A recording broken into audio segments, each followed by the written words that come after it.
Screen share ചെയ്യണം അല്ലേ?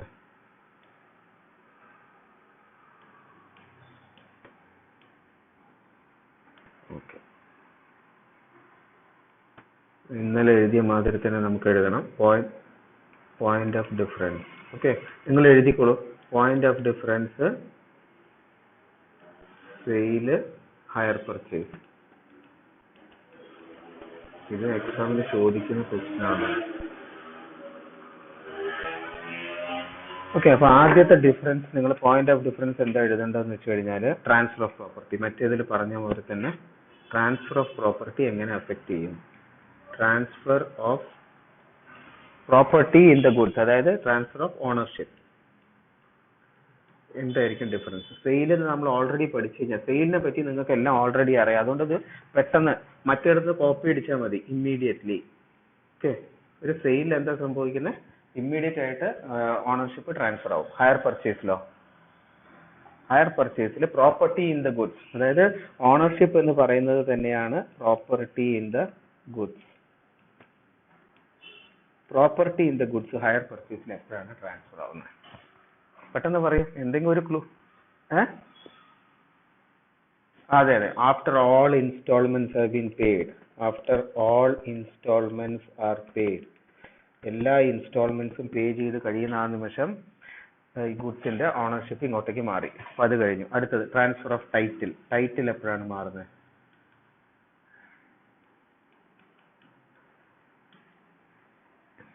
Transfer of title എപ്പോൾ മാറുന്നതെന്നുള്ളതല്ല, ട്രാൻസ്ഫർ ഓഫ് ടൈറ്റിൽ, നമുക്ക് ടൈറ്റിൽ ട്രാൻസ്ഫർ ചെയ്യാനുള്ള റൈറ്റിനെ പറ്റി എപ്പോഴാണ് ഈ സെയിലിൽ, എപ്പോഴാണ് നമുക്ക് ഒരു സെയിലിൽ ഓണർഷിപ്പ് അപ്പൊ തന്നെ ബയറിലേക്ക് പോകും അല്ലേ? അപ്പം ബയറിന് എങ്ങനെ transfer? Buyer can transfer A good title. Buyer can transfer A good title. അപ്പം കോൺട്രാക്ട് ഓഫ് സെയിൽ ആവുന്ന സമയത്ത് ഓണർഷിപ്പ് ബയറിന്റെ അടുത്ത് പോയി. അപ്പൊ ആ നിമിഷം മുതലിന് ബയറിന് ഒരു തേർഡ് പാർട്ടിക്ക്, ഒരു സെക്കൻഡ് വേറൊരാൾക്ക് വേണ്ടിയിട്ട് ആ ഗുഡ്സ് ട്രാൻസ്ഫർ ചെയ്യാൻ, ഗുഡ് ടൈറ്റിൽ ട്രാൻസ്ഫർ ചെയ്യാൻ ബയറിന് പറ്റും. Okay, good title to a person. ഇനി ഹയർ പർച്ചേസിലാണെങ്കിലോ? ഹയർ പർച്ചേസിലാണെങ്കിൽ പറ്റില്ല. നമ്മൾ ഇന്നലെ ഒരു എക്സാമ്പിൾ ഒക്കെ പറഞ്ഞു അല്ലെ, പിയാനോ അങ്ങോട്ടേക്ക് കൊടുക്കുന്നത്. ഇത് ട്രാൻസ്ഫർ ചെയ്യാനെന്നുണ്ടെങ്കിൽ ട്രാൻസ്ഫർ ചെയ്യാൻ പറ്റുമോ? Cannot transfer.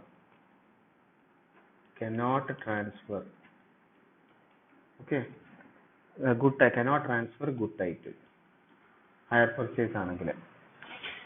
അത് നമ്മളൊരു കേസ് ലോ ഇന്നലെ പറഞ്ഞു, അത് ഓർക്കണം. Cannot pledge also.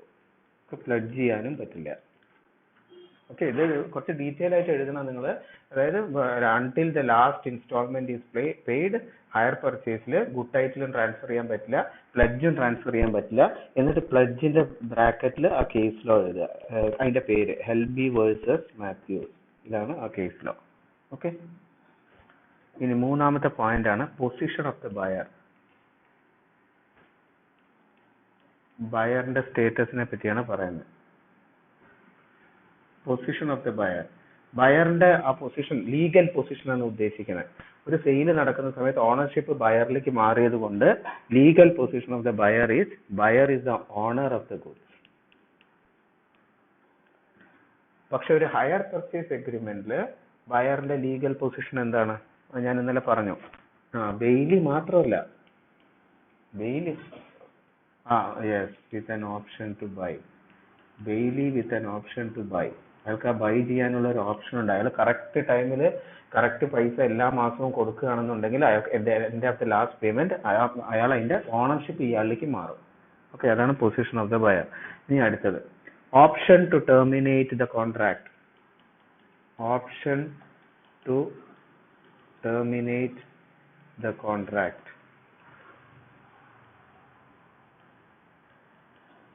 Option to terminate the contract. ഒരു സെയിലാണെങ്കിൽ ബയറിന് ഇവിടെ ഇത് കോൺട്രാക്ട് ടെർമിനേറ്റ് ചെയ്യാൻ പറ്റുമോ? കോൺട്രാക്ട് അങ്ങനെ ടെർമിനേറ്റ് ചെയ്യാനൊന്നും പറ്റില്ല. ഒരിക്കൽ കോൺട്രാക്ട് ഒപ്പിട്ട് കഴിഞ്ഞാൽ അത് ടെർമിനേറ്റ് ചെയ്യാൻ പറ്റില്ല. ടെർമിനേറ്റ് ചെയ്ത് കഴിഞ്ഞാൽ എന്ത് പറ്റും? അവിടെ ബ്രീച്ച് ഓഫ് കോൺട്രാക്ട് വരും. You will be bound to pay the price of the good. Okay, ബയറിന്റെ കാര്യമാണ് പറയുന്നത് കേട്ടോ. അതായത് ബയർ കനോട്ട് ടെർമിനേറ്റ്, കാരണം ഓണർഷിപ്പ് ബയറിലേക്ക് മാറിക്കഴിഞ്ഞു ഒരു സെയിലില്. അപ്പം ഗുഡ്സിന്റെ ഓണർഷിപ്പ് ബയറിലേക്ക് വന്നതുകൊണ്ട് അയാൾക്ക് ഇനി കോൺട്രാക്ട് ടെർമിനേറ്റ് ചെയ്യാൻ പറ്റില്ല. ടെർമിനേറ്റ് ചെയ്യാൻ പറ്റില്ല എന്ന് മാത്രമല്ല, buyer is bound to pay the price of the goods to the seller. ഇനി ഹയർ പർച്ചേസ് അഗ്രിമെന്റിൽ എന്താ കോൺട്രാക്ട് ടെർമിനേറ്റ് ചെയ്യാൻ പറ്റുമോ? ഹയർ പർച്ചേസ് അഗ്രിമെന്റിൽ ഹയർ പർച്ചേസറിനെ എപ്പോൾ വേണമെങ്കിലും ടെർമിനേറ്റ് ചെയ്യാം. Can terminate. എങ്ങനെയാണ് ടെർമിനേറ്റ് ചെയ്യുന്നത്? അയാൾ ഹയർ വെണ്ടറിനെ വിളിച്ച് പറയാം, നിങ്ങൾ സാധനം എടുത്തുകൊണ്ട് പോകുമ്പോൾ എനിക്കിനി പൈസ പേ ചെയ്യാൻ എനിക്ക് പറ്റില്ല, ഡാമേജസ് ഒന്നും വരില്ല അവിടെ, എനിക്കിനി പൈസ തരാൻ പറ്റില്ല, നിങ്ങളിത് എടുത്തുകൊണ്ട് പോയിക്കോളൂ എന്ന് പറഞ്ഞു കഴിഞ്ഞാൽ ഹയർ വെണ്ടർ വന്നിട്ട് നിങ്ങളുടെ അടുത്ത് ആ പിയാനോ എടുത്തിട്ട് പോകും. നിങ്ങൾക്ക് ഒരു ബാധ്യതയില്ല, അതുവരെയുള്ള പൈസ. മാത്രമല്ല, നിങ്ങൾ എന്ന് മുതൽ ഈ ഇത് ഡീഫോൾട്ട് ചെയ്യുന്നു മറ്റേയാൾ അന്ന് വന്ന് എടുത്തിട്ട് പോകും. അല്ലെങ്കിൽ നിങ്ങൾക്ക് തോന്നുകയാണ് എനിക്കിനി ഇത് കണ്ടിന്യൂ ചെയ്യേണ്ടെന്ന് തോന്നുകയാണെന്നുണ്ടെങ്കിൽ അത് ആ ഹയർ പർച്ചേസ് അഗ്രിമെന്റ് ടെർമിനേറ്റ് ചെയ്യാൻ പറ്റും. അപ്പോൾ termination is possible. Termination is possible എങ്ങനെ? By returning the goods. By returning the goods to the hire vendor. Hire വെണ്ടറിന് തിരിച്ചു കൊടുക്കുക. അപ്പം termination is possible without paying any damages. മറ്റോടത്ത് അങ്ങനെയല്ല. Once a contract of sale is entered, അവർ ആ ഡ്യൂട്ടീസും ലയബിലിറ്റീസും ഒക്കെ വരും. അതൊക്കെ ഫുൾഫിൽ ചെയ്യാൻ ബാധ്യസ്ഥനാണ്. Treatment of instalments paid. Treatment of instalments paid. രണ്ട് കേസിൽ സെയിലിൽ ഇൻസ്റ്റാൾമെന്റ് പറ്റുമോ? നമ്മൾ ഇന്നലെ പഠിച്ചു. എങ്ങനെ വേണം പേയ്മെന്റ് ചെയ്യാം? അപ്പം തന്നെ വേണം പേയ്മെന്റ് ചെയ്യാം. പേയ്മെന്റ് വേണമെങ്കിൽ ഡെഫർ ചെയ്യാം. ഗുഡ്സിന്റെ ഡെലിവറി വേണമെങ്കിൽ അപ്പം തന്നെ ചെയ്യാം. ഗുഡ്സിന്റെ ഡെലിവറി വേണമെങ്കിൽ പോസ്റ്റ്പോൺ ചെയ്യാം. പാർട്ട് ഡെലിവറി ചെയ്യാം. പാർട്ട് പേയ്മെന്റ് ചെയ്യാം. ഇൻസ്റ്റാൾമെന്റ് ചെയ്യാം. പോസ്റ്റ്പോൺ ചെയ്യാം എന്നുള്ളതെല്ലാം നമ്മൾ ഇന്നലെ ആ how contract of sale is made എന്നുള്ള ആ ഇതിന്റെ അകത്ത് നമ്മൾ പഠിച്ചു. അല്ലേ? ഇവിടെ ഉണ്ടത് സെക്ഷൻ വേണ്ട, partly in delivery or payment by instalment. So it is possible. Contract of സെയിലിലും ഇൻസ്റ്റാൾമെന്റ് വഴി പേയ്മെന്റ് ചെയ്യാൻ സാധ്യമാണ്. അപ്പം ഒരു സെയിൽ ആണെങ്കിൽ ട്രീറ്റ്മെന്റ് എങ്ങനെയാണ് ഈ ഇൻസ്റ്റാൾമെന്റ് പെയ്ഡ് ട്രീറ്റ് ചെയ്യുന്നത്? It will be reduced by the amount paid. അതായത് എമൗണ്ട് പേയബിൾ എന്ന് പറഞ്ഞാൽ ഇനി കൊടുക്കാനുള്ളത്. Amount payable is reduced. Amount payable is reduced by the amount paid. ഓരോ ഇൻസ്റ്റാൾമെന്റ് അടയ്ക്കുമ്പോഴും ഇനി എത്രയാണോ കൊടുക്കാൻ ബാക്കിയുള്ളത് അതിൽ നിന്ന് ഇങ്ങനെ അതിന്റെ കൊടുക്കാൻ ബാക്കിയുള്ളതിൽ നിന്ന് എമൗണ്ട് കുറച്ച് വരും. ഹയർ പർച്ചേസ് അഗ്രിമെന്റിൽ എങ്ങനെയാണ് ഈ ഇൻസ്റ്റാൾമെന്റ്സ് പെയ്ഡിനെ ട്രീറ്റ് ചെയ്യുന്നത്? ഹയർ ചാർജസ് ആയിട്ടാണ് ട്രീറ്റ് ചെയ്യുന്നത്. It is treated as hire charges. അത് ആ ലാസ്റ്റ് പേയ്മെന്റ് നടത്തുന്നത് വരെ അതൊരു ഹയർ ചാർജ്. വാടകയ്ക്ക് എടുത്തിരിക്കുകയാണ് ആക്ച്വലി പിയാനോ. അത് ഒരു ബെയിലി ട്രീറ്റ് ചെയ്യുന്ന മാതിരി മറ്റേയാൾ ട്രീറ്റ് ചെയ്യും. അതായത് അയാൾ റീസണബിൾ കെയർ എടുക്കണം. അയാൾ അത് കേടുവരുത്താനൊന്നും പാടില്ല. അയാളുടെ സ്വന്തം പിയാനോ യൂസ് ചെയ്യുന്ന മാതിരി യൂസ് ചെയ്യണം. ആ റീസണബിൾ കെയർ എടുക്കണം. അതിനുള്ള ഒരു ഹയർ ചാർജസ് ആയിട്ടാണ് അവിടുത്തെ ഇൻസ്റ്റാൾമെന്റ് പെയ്ഡ് ആ അഗ്രിമെന്റ് കൺസിഡർ ചെയ്യുന്നത്. ലാസ്റ്റ് പേയ്മെന്റ് വന്നു കഴിയുമ്പോൾ അത് ഓണർഷിപ്പ് ആവും. പിന്നെ വേറൊരു സംഭവം കൂടെ വരും. സെയിൽസ് ടാക്സ് ലെവി ചെയ്യാൻ പറ്റുന്നുള്ള ഒരു കേസ് ലോ കൂടെ നമ്മൾ ഇന്നലെ പറഞ്ഞു. ഓക്കെ, ഹയർ ചാർജസ് ആയിട്ട് വരും. ഇനി അടുത്തത് levy of sales tax.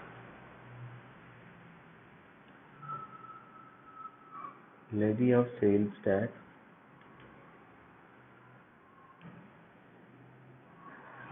Sales tax നമ്മുടെ കോൺട്രാക്ട് ഓഫ് ഇതില് കോൺട്രാക്ട് സെയിലിൽ എങ്ങനെയാണ് സെയിൽസ് ടാക്സ് വരുന്നത്? ഇപ്പൊ ഇതിന് പ്രസക്തി ഇല്ല കേട്ടോ. ലെവി ഓഫ് സെയിൽസ് ടാക്സ് അതാ സെയിൽ പ്രൈസിന്റെ കൂടെ തന്നെ ആ സമയത്ത് ലെവി ഓഫ് സെയിൽസ് ടാക്സ് സെയിലിൽ വരുന്നത് എങ്ങനെയാണ്? ഇപ്പം അത് വാറ്റ് ആണെങ്കിലും മറ്റേ സെയിൽസ് ടാക്സ് ആണെങ്കിലും this is levied at the time of contract. ആ കോൺട്രാക്ട് ഒപ്പിടുന്ന സമയത്ത് തന്നെ at the time of contract sales ടാക്സും കൂടെ പേ ചെയ്യണം. ഇപ്പൊ GST എന്താണെങ്കിലും അത് ആ സമയത്ത് തന്നെ പേ ചെയ്യണം. നേരെ മറിച്ച് മറ്റോടത്ത് എന്തായിരുന്നു? ഇത് that becomes leviable അപ്പം when നമ്മൾ ഇന്നലെ ഒരു ലാംഗ്വേജ് യൂസ് ചെയ്തു. when hire purchase agreement ripens into a contract. hire purchase agreement ripens into a contract. കോൺട്രാക്റ്റിലേക്ക് ripens into a contract അല്ല, ripens into a sale.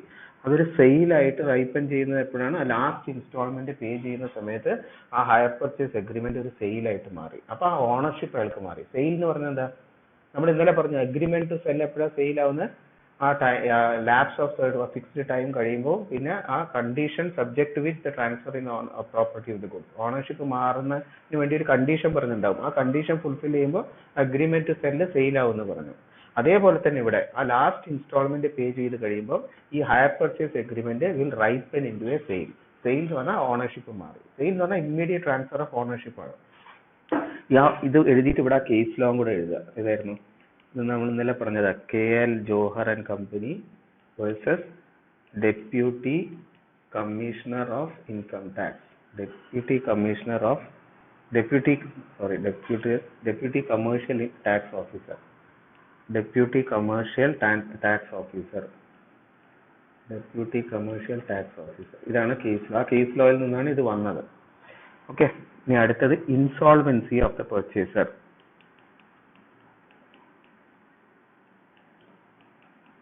സത്യം പറഞ്ഞാൽ നമ്മുടെ എക്സാം ഓൺലൈനാന്ന് അറിഞ്ഞില്ലെങ്കിൽ ഇതൊന്നും നമ്മളിപ്പോൾ പഠിക്കേണ്ട ആവശ്യമില്ലായിരുന്നു. ഞാൻ നേരെ കേസ് ലോസിലേക്ക് പോയേനെ. പക്ഷെ ഓഫ്ലൈൻ ആണെങ്കിൽ നമുക്ക് ഇത് ആവശ്യം വരും. ശരിക്കും അത് കൺഫേം ചെയ്ത് പറയണം സാർ ഇമ്മീഡിയറ്റ് ആയിട്ട്. അത് ഡിലേ ചെയ്യിക്കാൻ പാടില്ല സാറ്. അറിയാനുള്ള റൈറ്റ് നമുക്കുണ്ട്. Insolvency of the purchaser. ആ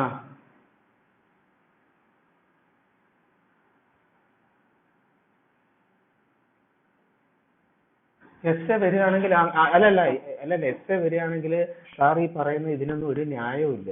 എസ് എ ആയിട്ട് വരികയാണെന്നുണ്ടെങ്കിൽ നമുക്ക് കഴിഞ്ഞ പ്രാവശ്യം കോൺസ്റ്റിറ്റ്യൂഷൻ നടത്തിയ മാതിരി ആയിപ്പോവും. ജുഡീഷ്യൽ ആക്ടിവിസവും ജുഡീഷ്യൽ മറ്റേതും ബുക്ക് തുറക്കുക നോക്കിയങ്ങ് എഴുതുക.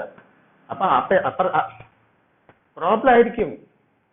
പക്ഷെ ഞാൻ ചോദിച്ചു, ഞാൻ ആ ക്വസ്റ്റ്യൻ ചോദിച്ചപ്പോൾ സാർ ഒന്നും മിണ്ടിയില്ല. അപ്പൊ സാറിന് ചിലപ്പോൾ 4 പ്രോബ്ലം ഇട്ട് കഴിഞ്ഞാൽ ഈ 4 പ്രോബ്ലം ഇട്ടാൽ എന്ത് പറ്റുമെന്നറിയോ? തോറ്റുപോകും ചിലപ്പോ. അപ്പൊ എന്ത് ചെയ്യും? കുട്ടികൾക്ക് ആൻസർ ചെയ്യാൻ പറ്റിയില്ലെങ്കിലോ? ഇത് ഈ ഒറ്റ മണിക്കൂർ കൊണ്ട് ഇത് പെട്ടെന്ന് ഓരോരുത്തർ ഇൻഡിപെൻഡന്റ് ആയിട്ട് ഇരുന്നുകൊണ്ട് ചെയ്യാൻ പറ്റുമോ? ഇല്ലെങ്കിൽ ആരെങ്കിലും ചെയ്ത് അങ്ങോട്ടും ഇങ്ങോട്ടും അയച്ചു കൊടുക്കേണ്ടി വരും.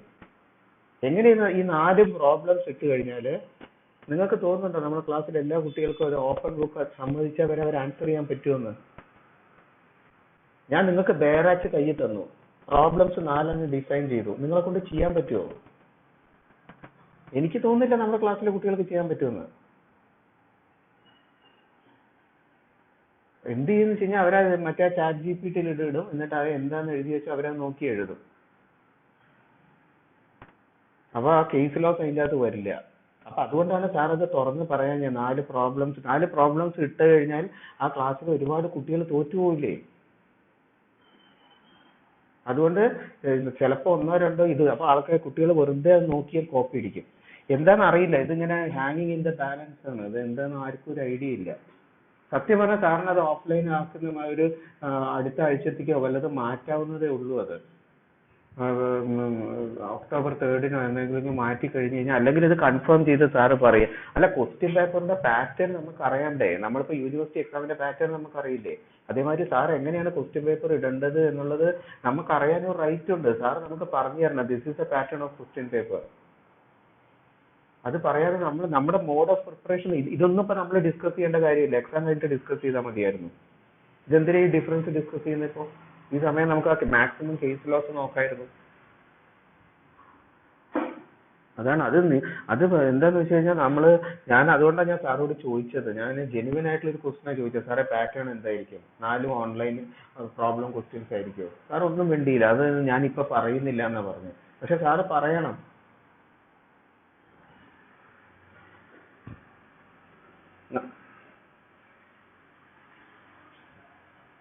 ഒന്നും പറഞ്ഞിട്ടില്ല സാർ. കുറേ എഴുതി കൂട്ടിയിട്ടുണ്ട്, പക്ഷെ ആവശ്യമുള്ള കാര്യങ്ങളൊന്നും അതിൻ്റെ അകത്ത് ഇല്ല. സിമ്പിൾ ആയിട്ട് എഴുതിയാൽ മതി. ക്വസ്റ്റ്യന്റെ പാറ്റേൺ ഇതായിരിക്കും, ഇതാണ് നിങ്ങൾ അറ്റംപ്റ്റ് ചെയ്യേണ്ടത്. ഒന്നും പറഞ്ഞിട്ടില്ല സാറ്. ഒന്നും മര്യാദയ്ക്ക് പറഞ്ഞിട്ടില്ല. പിന്നെ ആ LSTയുടെ മാഡം എന്താ കാണിച്ചിരിക്കുന്നത്? 4 ക്വസ്റ്റ്യൻ 5 മാർക്കിന്റെ, പിന്നെ 10 മാർക്കിന്റെ വേറൊരു ക്വസ്റ്റ്യൻ. ഇതെല്ലാം കൂടെ എഴുതേണ്ടത് 1 മണിക്കൂർ കൊണ്ട്. അതായത് അപ്പൊ 10 മിനിറ്റ് കൊണ്ട് ഓരോ ക്വസ്റ്റ്യൻ ആൻസർ ചെയ്യണം. 10 മിനിറ്റ് കൊണ്ട് 4 ക്വസ്റ്റ്യൻ ആൻസർ ചെയ്യുമ്പോൾ 40 മിനിറ്റ് ആയി. അവസാനത്തെ എസ്സേ ക്വസ്റ്റ്യന് 20 മിനിറ്റ്. ഇങ്ങനെ വേണം നമ്മൾ ആൻസർ ചെയ്യാൻ. ഇങ്ങനെ എഴുതാൻ പറ്റുമോ? നമ്മളത് ക്വസ്റ്റ്യൻ വായിച്ചത് മനസ്സിലാക്കുമ്പോഴേക്ക് 5 മിനിറ്റ് പോയി. ശരിക്കും 2 ക്വസ്റ്റ്യന് 2 ഷോർട്ട് ക്വസ്റ്റ്യൻ 5 മാർക്കിന്റെ 2 ഷോർട്ട് ക്വസ്റ്റ്യനും ഒരു എസ് എ ക്വസ്റ്റ്യനും 10 മാർക്കിന്റെ പോരെ. ഇത് എങ്ങനെ ഇത് 4 എണ്ണമൊക്കെ അവർക്ക് കൊടുത്തിരിക്കുന്നു?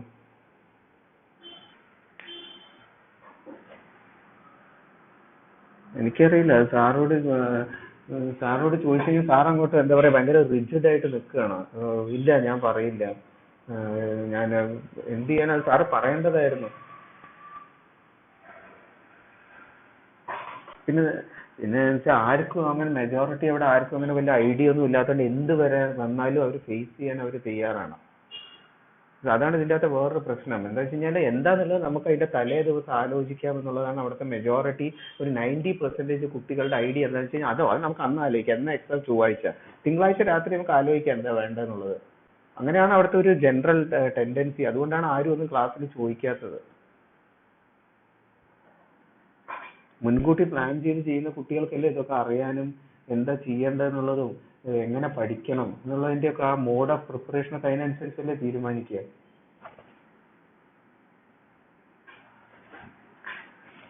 Okay, insolvency of purchase. ഈ സെയിലില് പർച്ചേസർ ഇൻസോൾവെന്റ് ആയി കഴിഞ്ഞാൽ, അതായത് ബയർ ഇൻസോൾവെന്റ് ആയി കഴിഞ്ഞു കഴിഞ്ഞാൽ എന്ത് പറ്റും?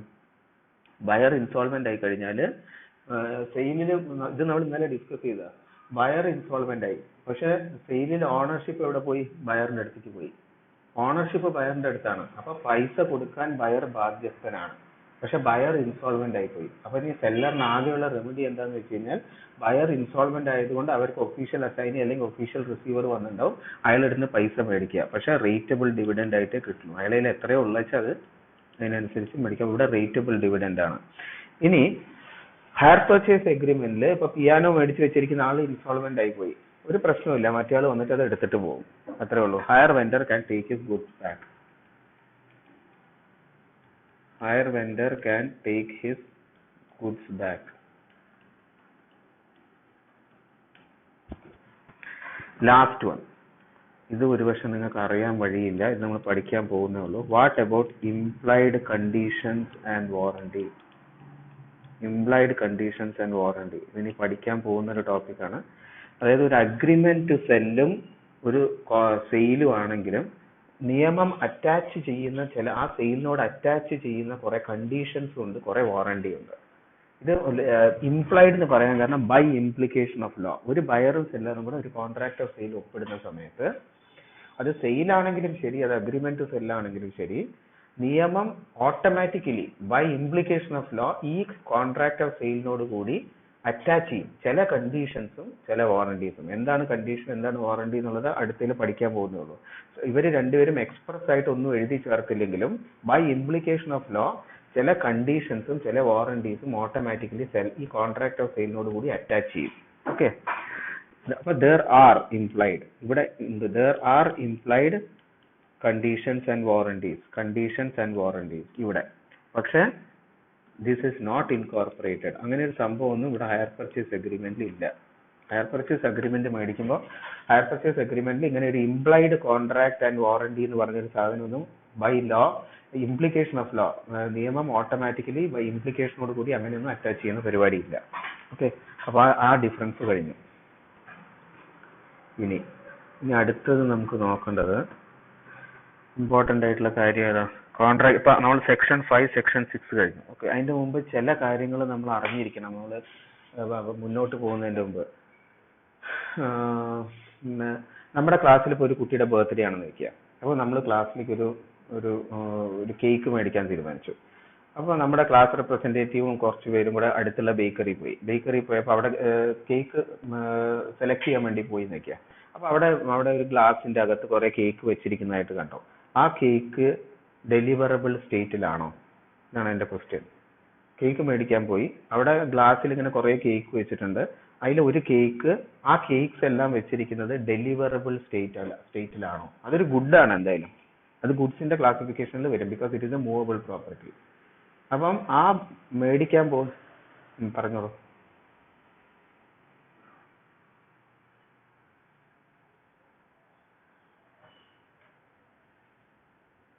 ഓക്കെ, വേറെ ആർക്കെങ്കിലും എന്തെങ്കിലും പറയാനുണ്ടോ?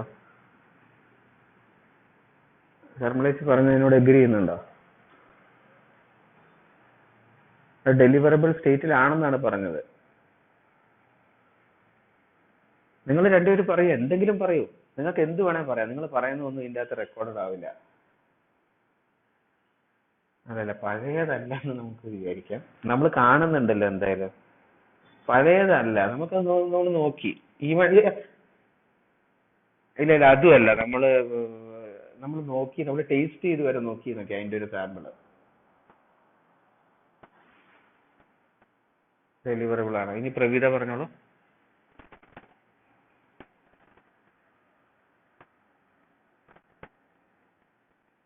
ഓക്കെ, കാവ്യനോട് ഞാൻ ചോദിക്കുന്നില്ല, പറയണമെങ്കിൽ പറഞ്ഞോളൂ. ഈ ഡെലിവറബിൾ എന്ന് പറയുന്നത് ഇതിൻ്റെ അകത്ത് ഡിഫൈൻ ചെയ്തിട്ടുണ്ട്. Section 2, goods are said to be in a deliverable state when they are in such a state that the buyer would under the contract be bound to take delivery of them. അപ്പൊ ആ സമയത്ത് അത് deliverable സ്റ്റേറ്റിലല്ല. അത് കാരണം deliverable state എന്ന് പറഞ്ഞു കഴിഞ്ഞാൽ അത് ഏത് സ്റ്റേറ്റിലാണോ അത് ഇരിക്കുന്നത് അങ്ങനെ തന്നെ ആ ബയർ അത് എടുത്തോണ്ട് പോകാൻ വില്ലിങ് ആയിരിക്കണം. അതാണ് ബയർ ഈസ് ബൗണ്ട്. അപ്പം നിങ്ങൾ പറയാണ് ഇത് ഡെലിവറബിൾ സ്റ്റേറ്റിലായിരുന്നെങ്കിൽ അവർ അതേമാതിരി നിങ്ങളുടെ കയ്യിൽ എടുത്തു തരണം. ആൻഡ് ബൈ ലോ നിങ്ങളുടെ legally you are bound to take. നിങ്ങൾ ഒരിക്കലും ബൗണ്ട് ഒന്നുമല്ല. നിങ്ങൾ അയാളെടുത്ത് പറയണത് പാക്ക് ചെയ്ത് തരും, ഇതിന്റെ അകത്ത് പാക്ക് ചെയ്ത് തരൂ, അല്ലെങ്കിൽ ഇതിന്റെ മുകളിൽ ചിലപ്പോൾ കാൻഡിൽസ് ഫിക്സ് ചെയ്യാനുണ്ടാവും. ഈവൻ പാക്കിംഗ് നമുക്ക് ആവശ്യപ്പെടാൻ പറ്റും. ഇല്ലെങ്കിൽ ഇത് ഡെലിവറബിൾ സ്റ്റേറ്റിലാണെങ്കിൽ എന്ത് പറ്റും എന്നറിയും, ഇത് അതേമാതിരി നമുക്കൊന്ന് എടുത്തു തരും, കൊണ്ടക്കോളം പറയും, നമ്മൾ അങ്ങനെ എടുത്തുകൊണ്ട് വരേണ്ടി വരും. So it is not in deliverable state because it has to be packed. Packing എന്ന് പറയുന്നത് അപ്പൊ ശരിക്കും അതിന്റെ കറക്റ്റ് ഡെഫിനിഷൻ എന്താണെന്ന് വെച്ച് കഴിഞ്ഞാൽ something more is left to be done by the seller.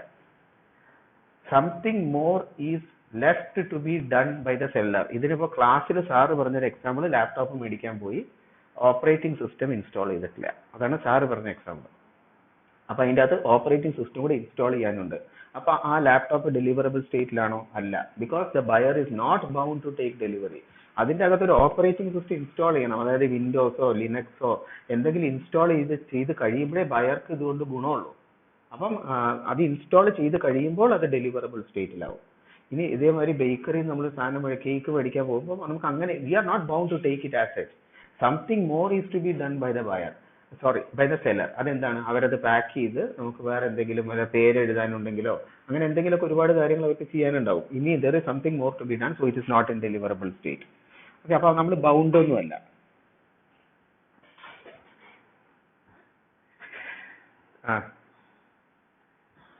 അതല്ല, it all depends on the circumstances of the case. Okay, what is your intention അല്ലേ? ഇപ്പൊ നിങ്ങൾക്ക് ഡെലിവറി നിങ്ങൾ അത് അങ്ങനെ എടുത്തുകൊണ്ട് പോകാൻ തയ്യാറാണെങ്കിൽ ഓക്കെ, പക്ഷെ അവിടെ സ്റ്റിൽ പാക്കിംഗ് ഈസ് റിക്വയർഡ് അല്ലേ? Still packing. നിങ്ങൾ പഴംപൊരി എടുത്തിട്ട് ഇങ്ങനെ കയ്യിൽ ഇങ്ങനെ പൊക്കി പിടിച്ചോണ്ട് വരുമോ? It all depends on the circumstances. അങ്ങനെ നിങ്ങൾ കയ്യിൽ പിടിച്ചോണ്ട് ഇങ്ങനെ വരാൻ തയ്യാറാണെന്നുണ്ടെങ്കിൽ it is okay, it is bound to be. നിങ്ങൾ അങ്ങനെയൊന്നല്ല, നിങ്ങൾ എന്ത് പറയും, അത് പാക്ക് ചെയ്ത് തരാൻ പറയും.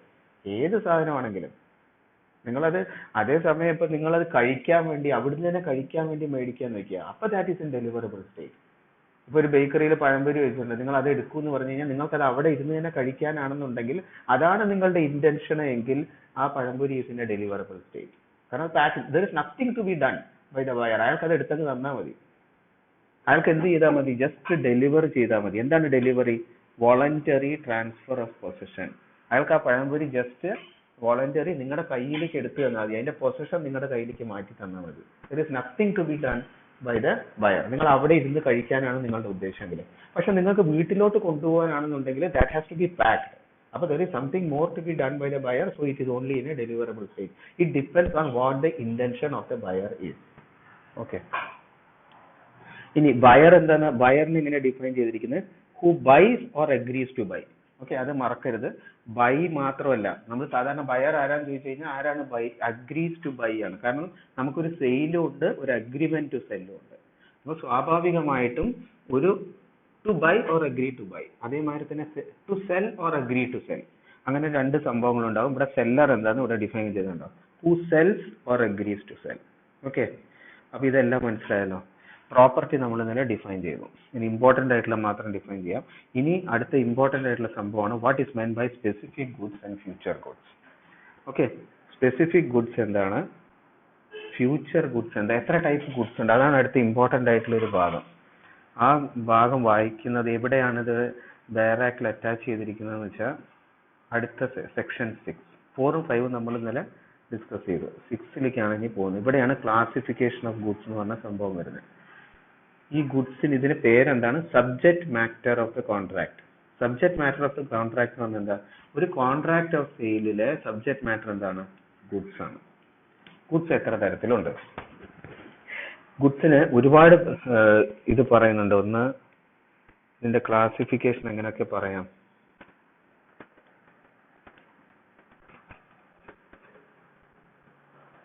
ഓക്കെ, ഒന്ന് existing goods. Okay, existing goods എന്ന് പറഞ്ഞാൽ എന്താണ്? നമ്മൾ ഇപ്പം സാധാരണ ലാംഗ്വേജ് പറയുന്നത് it exist at the time of contract of sale അല്ലേ? അത് എക്സിസ്റ്റ് ചെയ്യുന്നുണ്ട്. എക്സിസ്റ്റ് ചെയ്യാന്ന് പറഞ്ഞാൽ എന്താ? ഫിസിക്കലി അത് എക്സിസ്റ്റ് ചെയ്യുന്നുണ്ട്, അതാണ് അതിന്റെ അർത്ഥം. ഫിസിക്കലി അത് എക്സിസ്റ്റ് ചെയ്യുന്നുണ്ട്. അപ്പം ഒന്ന് existing goods. Okay, existing goods ആണ്. പിന്നെ ഈ എക്സിസ്റ്റിംഗ് ഗുഡ്സ് പിന്നെ വേറെ എക്സിസ്റ്റിംഗ് ഗുഡ്സിനെ രണ്ടായിട്ട് ക്ലാസിഫൈ ചെയ്യാൻ ഞാൻ പിന്നീട് ഇതിന്റെ ഡെഫിനേഷൻ ഒക്കെ പറഞ്ഞുതരാം. ഒന്ന് സ്പെസിഫിക് ഗുഡ്സും മറ്റേത് അൺഅസർട്ടൈൻഡ് ഗുഡ്സ്. അൺഅസർട്ടൈൻഡ് ഗുഡ്സ് ഗുഡ്സിനെ മൂന്നായിട്ട് ഞാൻ ക്ലാസിഫൈ ചെയ്തത്. ഒന്ന് എക്സിസ്റ്റിംഗ് ഗുഡ്സ്, പിന്നെ ഉള്ളതാണ് ഫ്യൂച്ചർ ഗുഡ്സ്. ഈ ഒരു ടേബിൾ നിങ്ങൾ വരച്ചു വെച്ചോളൂ. പിന്നെ മൂന്നാമത്തതൊന്നാണ് കണ്ടിൻജന്റ് ഗുഡ്സ്. ഓക്കെ, ജനറലി ഗുഡ്സിനെ ഇങ്ങനെ ക്ലാസിഫൈ ചെയ്തിട്ടുണ്ട്. ഗുഡ്സിനെ മൂന്നായിട്ട് ക്ലാസിഫൈ ചെയ്തിട്ടുണ്ട്: existing goods, future goods, contingent goods. Okay, എന്നിട്ട് ഞാൻ പറഞ്ഞു എക്സിസ്റ്റിംഗ് ഗുഡ്സിനെ 1A 1B. എക്സിസ്റ്റിംഗ് ഗുഡ്സിനെ തന്നെ സ്പെസിഫിക് ഗുഡ്സ് എന്നും അൺഅസർട്ടൈൻഡ് ഗുഡ്സ് എന്നും ക്ലാസിഫൈ ചെയ്തിട്ടുണ്ട്. നമുക്കിത് ഓരോന്നിനെയും ഡിഫൈൻ ചെയ്യാം. ഇതെങ്ങനെ ഡിഫൈൻ ചെയ്യാൻ പറ്റും? ഇതിൻ്റെ അകത്ത് ഡയറാക്റ്റില് പറഞ്ഞിരിക്കുന്ന ഡെഫിനിഷൻസ് ഏതൊക്കെയാണെന്നറിയോ? പറഞ്ഞിരിക്കുന്ന ഡെഫിനിഷൻസ് സ്പെസിഫിക് ഗുഡ്സ് എന്താണെന്ന് ഡിഫൈൻ ചെയ്തിട്ടുണ്ട്, ഫ്യൂച്ചർ ഗുഡ്സ് എന്താണെന്ന് ഡിഫൈൻ ചെയ്തിട്ടുണ്ട്. അപ്പോൾ ആദ്യം പിന്നെ കണ്ടിൻജന്റ് ഗുഡ്സ് എന്താണെന്ന് ഡിഫൈൻ ചെയ്തു. ഇത് വളരെ സ്പഷ്ടമായിട്ട് ഡിഫൈൻ ചെയ്തിട്ടുള്ള കാര്യങ്ങളാണ്. അപ്പോൾ അത് ആദ്യം നോക്കാം. അതേസമയം എക്സിസ്റ്റിംഗ് ഗുഡ്സ് എന്ന് പറഞ്ഞാൽ എന്താണെന്നുള്ളത്, എക്സിസ്റ്റിംഗ് ഗുഡ്സ് എന്ന് പറഞ്ഞാൽ ഇറ്റ് ഫിസിക്കലി എക്സിസ്റ്റ്, അത്രയും മനസ്സിലാക്കിയത്. It physically exist at the time when contract is made. Okay, existing goods എന്ന് പറഞ്ഞു കഴിഞ്ഞാൽ physically it exist. Physically it exists at the time of entering the contract. കോൺട്രാക്റ്റിൽ enter ചെയ്യുന്ന സമയത്ത് at the time of entering COS എന്നാണ് ഞാൻ എഴുതിയ കേട്ടോ. നിങ്ങൾ ക്ലിയർ ആയിട്ട് എഴുതിക്കോളൂ. എക്സിസ്റ്റിംഗ് ഗുഡ്സ് എന്ന് പറഞ്ഞു കഴിഞ്ഞാൽ ആ ഗുഡ്സ് ഫിസിക്കലി എക്സിസ്റ്റ് ചെയ്യുന്നുണ്ട് at the time of entering the contract of sale. ബയറും സെല്ലറും തമ്മിൽ കോൺട്രാക്ട് ഓഫ് സെയിലിൽ എൻ്റർ ചെയ്യുന്ന സമയത്ത് ഗുഡ്സ് ഫിസിക്കലി എക്സിസ്റ്റ് ചെയ്യുന്നുണ്ട്. ഈ ഫിസിക്കൽ എക്സിസ്റ്റൻസ് എന്ന് പറയുന്നത് സെല്ലർ ഓൺ ചെയ്യുന്നതാവാം അല്ലെങ്കിൽ പൊസസ് ചെയ്യുന്നതാവാം. Okay, seller owner ആയിക്കൊള്ളുന്നൊന്നുമില്ല.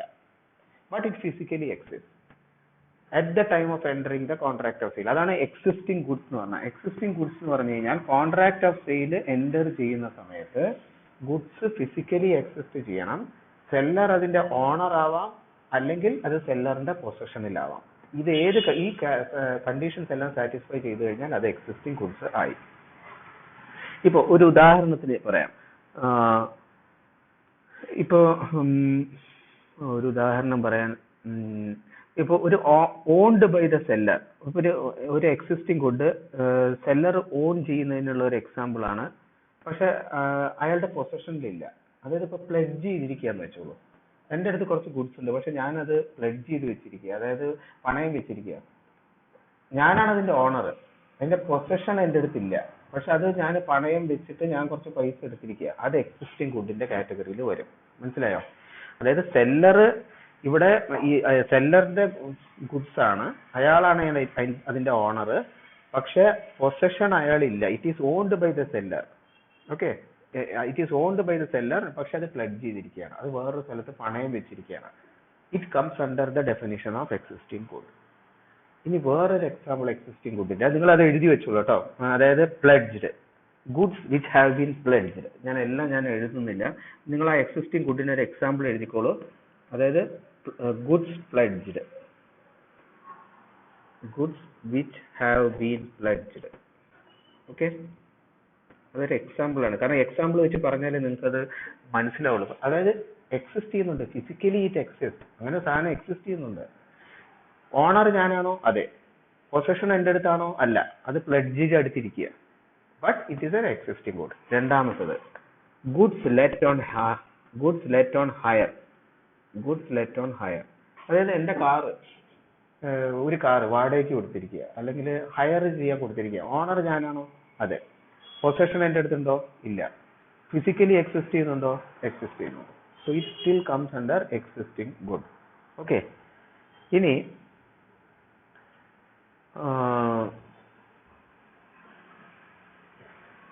പൊസസ് ചെയ്ത് ഓൺ, നേരെ തിരിച്ച് ഇതെന്തായിരുന്നു?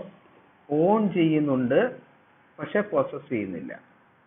നമുക്ക് തിരിച്ചൊരു എക്സാമ്പിൾ പറയാൻ പറ്റുമോ? പൊസസ് ചെയ്യുന്നുണ്ട് പക്ഷെ ഓൺ ചെയ്യുന്നില്ല എക്സിസ്റ്റിംഗ് ഗുഡിന്.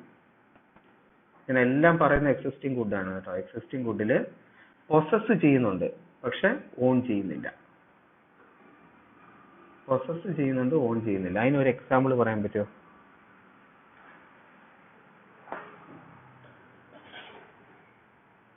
ബാങ്കിൽ വെക്കുന്നതിന്റെ ഗുഡ്, അതെന്താ അവിടെയും ഓണർ. ഇപ്പൊ ഞാൻ എൻ്റെ ഒരു സാധനം ബാങ്കിലെ ലോക്കറിൽ കൊണ്ടുവച്ച് കഴിഞ്ഞാൽ എൻ്റെ ഓണർ ഞാനാണ്.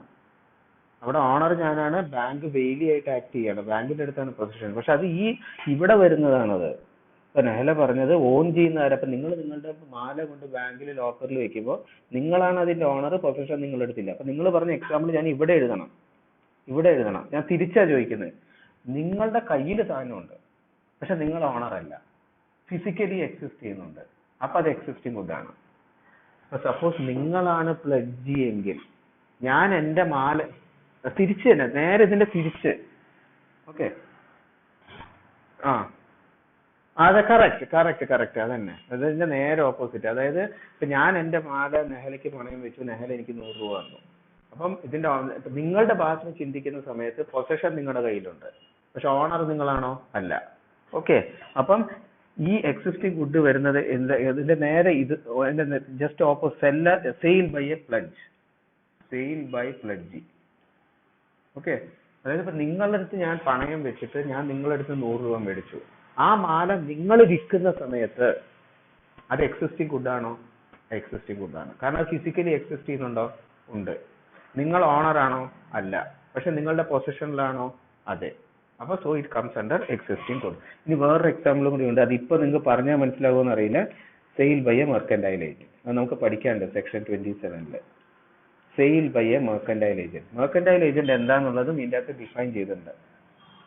അപ്പൊ നമുക്കത് ഈ അവസരം അതിന് ഉപയോഗിക്കാം. മെർക്കന്റൈൽ ഏജന്റിന്റെ ഡെഫിനിഷൻ എന്താണെന്ന് പഠിക്കാൻ. Who is a mercantile agent? Mercantile agent sell ചെയ്യുന്ന സമയത്ത് അയാളുടെ അടുത്ത് ഗുഡ്സ് എക്സിസ്റ്റ് ചെയ്യുന്നു, ഫിസിക്കലി എക്സിസ്റ്റ് ചെയ്യുന്നുണ്ടോ? ഉണ്ട്. അയാൾ ഓണർ ആണോ? അല്ല. പൊസഷനിലുണ്ടോ? ഉണ്ട്. So that is an example of existing good. Any sale that is made by a mercantile agent is a sale of existing good. എന്താണ് മെർക്കന്റൈൽ ഏജന്റ്? എങ്ങനെയാണ് ഡിഫൈൻ ചെയ്തിരിക്കുന്നത്? മെർക്കന്റൈൽ ഏജന്റ് മീൻസ്, ഇതെനിക്ക് ഇതുവരെ മനസ്സിലായിട്ടില്ല കേട്ടോ, മീൻസ് എ മെർക്കന്റൈൽ ഏജന്റ് അല്ല, means one എന്നാണെന്നാണ് എനിക്ക് തോന്നുന്നത്. Mercantile agent means one having in the customary course of business. As such agent has authority either to sell the goods or to consign the goods for the purpose of sale or to buy goods or to raise money. 4 points ഓർത്തിരുന്നാൽ മതി ഇതിന്റെ അകത്ത്. Mercantile agent ആരാണ്? Ordinary customary course of ബിസിനസ്സിൽ, സാധാരണ course of business എന്ന് പറഞ്ഞാൽ സ്ഥിരമായിട്ട് ചെയ്തു വരുന്ന ഒരു ബിസിനസ്സിൽ, കസ്റ്റമറി കോഴ്സ് ഓഫ് ബിസിനസ്സിൽ അയാൾക്ക് എന്തിനൊക്കെ ഉള്ള അതോറിറ്റി ഉണ്ട്? ഗുഡ്സ് സെല് ചെയ്യാനുള്ള അതോറിറ്റി ഉണ്ട്, ഗുഡ്സ് ബൈ ചെയ്യാൻ. അതായത് ഇയാൾ വേറൊരാളുടെ ഏജന്റ് ആയിട്ട് ആക്ട് ചെയ്യണം. എനിക്കൊരു മെർക്കന്റൈൽ ഏജന്റ് ഉണ്ടെങ്കിൽ ആ ഏജന്റ് എനിക്ക് വേണ്ടി എന്തൊക്കെ ചെയ്യും?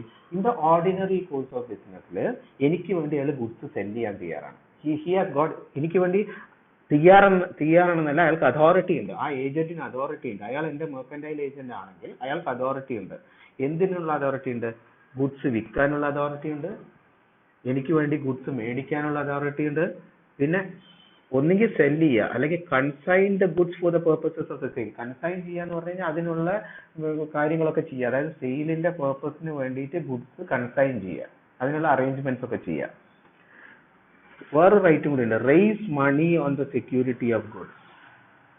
ഗുഡ്സ് സെക്യൂരിറ്റി വെച്ചിട്ട് എനിക്ക് വേണ്ടി പൈസ റേസ് ചെയ്യാൻ വേണ്ടിയിട്ട്, എനിക്ക് വേണ്ടി പണം റേസ് ചെയ്യുക, അതിനുമുള്ള അതോറിറ്റി. അപ്പൊ 4 കാര്യങ്ങൾക്കുള്ള അതോറിറ്റി. ഒന്നുകിൽ സെല് ചെയ്യാൻ, അല്ലെങ്കിൽ സെല്ല് ചെയ്തിട്ടില്ലെങ്കിലും ഗുഡ്സ് സെല്ല് ചെയ്യാനുള്ള പർപ്പസിന് വേണ്ടി കൺസൈൻ ചെയ്യുക, അതിനു വേണ്ടി ആൾക്ക് അതോറിറ്റി ഉണ്ട്. എനിക്ക് വേണ്ടി ഗുഡ്സ് ബൈ ചെയ്യാനുള്ള അതോറിറ്റി ഉണ്ട്. എനിക്ക് വേണ്ടി പൈസ റേസ് ചെയ്യുക, പൈസ ഫണ്ട് വഴി റേസ് ചെയ്തെടുക്കാൻ വേണ്ടി ഏതെങ്കിലും ഗുഡ്സ് സെക്യൂരിറ്റി വെച്ചിട്ട് റേസ് ചെയ്യാനുള്ള അതോറിറ്റി ഈ മെർക്കന്റൈൽ ഏജന്റിനുണ്ട്. അപ്പൊ മെർക്കന്റൈൽ ഏജന്റ് ആരാണ് ആക്ച്വലി? അയാളുടെ അടുത്ത് ഗുഡ്സ് ഉണ്ടോ? ഗുഡ്സ് ഉണ്ട്, പൊസഷനിലുണ്ട്. അയാൾ അതിന്റെ ഓണർ ആണോ? അല്ല, അയാൾ എനിക്ക് വേണ്ടി ആക്ട് ചെയ്യണം. അയാളുടെ അടുത്ത് ഫിസിക്കലി ഗുഡ്സ് എക്സിസ്റ്റ് ചെയ്യുന്നുണ്ടോ? ഉണ്ട്. അപ്പൊ sale by a mercantile agent is an example of existing good. Okay, അപ്പൊ നമ്മൾ മെർക്കന്റൈൽ ഏജന്റ് ഡെഫിനിഷനും പഠിച്ചു.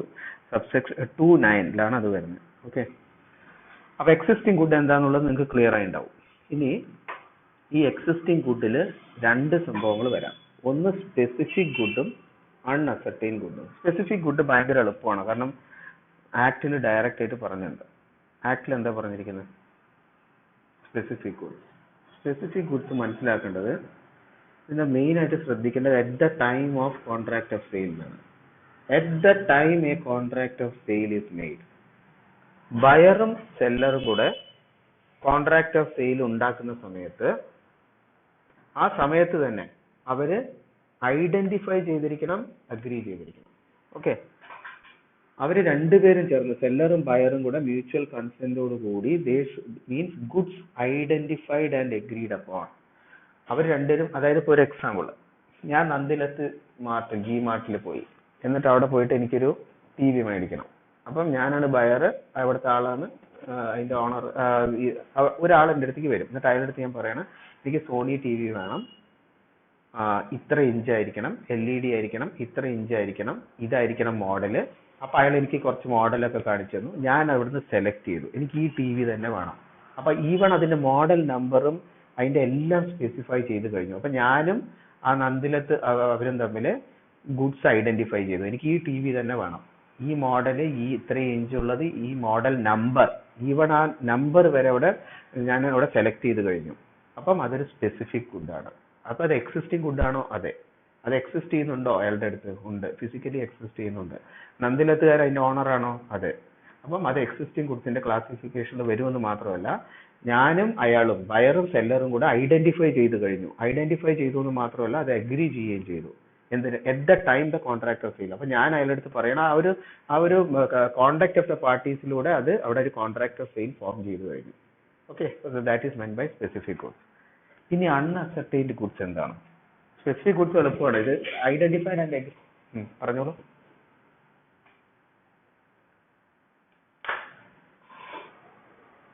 അതെയോ? അപ്പൊ ഒക്ടോബർ ഫസ്റ്റ് വീക്ക് എന്ന് പറഞ്ഞാൽ ഇനി ഒക്ടോബർ 3 ക്ലാസ് ഉണ്ടാവുള്ളൂ. അപ്പൊ ഇത് ഓൺലൈൻ ആയിരിക്കും. ഇത് ഓൺലൈൻ ആയിരിക്കുമെങ്കിൽ നമുക്കിനി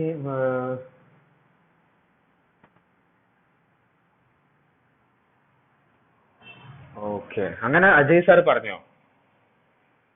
അപ്പൊ പിന്നെ പ്രശ്നമില്ല. അപ്പൊ നമുക്കിനി സുഖമായിട്ടിരുന്ന് പഠിക്കാം, നമുക്ക് നന്നായിട്ട് പഠിക്കാം. ഇത് സെയിൽ ഓഫ് ഗുഡ്സും കോൺട്രാക്ട് ഓഫ് ഗ്യാരണ്ടിയും കോൺട്രാക്ട് ഓഫ് ഇൻഡെമിനിറ്റി നമുക്ക് നന്നായിട്ട് കേസ് ലോസ് ഒക്കെ വെച്ച് പഠിച്ച് നോട്ട്സ് ഉണ്ടാക്കാം. അതേതായാലും നല്ലൊരു തീരുമാനമായി. ഓക്കെ, അപ്പൊ നമുക്ക് സമാധാനമായിട്ട് പഠിക്കാം. ഓക്കെ, അപ്പൊ specific goods, goods identified and agreed, അപ്പൊ അത് പറഞ്ഞു. ഇനിയിപ്പോ അടുത്തത് എന്താണ്?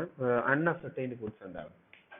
അൺഅസർട്ടൈൻഡ് ഗുഡ്സ് എന്ന് പറഞ്ഞു കഴിഞ്ഞാൽ, എനിക്കിപ്പോ കുറച്ച് എന്തെങ്കിലും ഒരു സാധനം മേടിക്കണം, എന്താണ്, കുറച്ച് എണ്ണ മേടിക്കണം. അപ്പൊ എണ്ണ മേടിക്കാൻ വേണ്ടി ഞാൻ ബയറിന്റെ അടുത്തേക്ക് പോയി.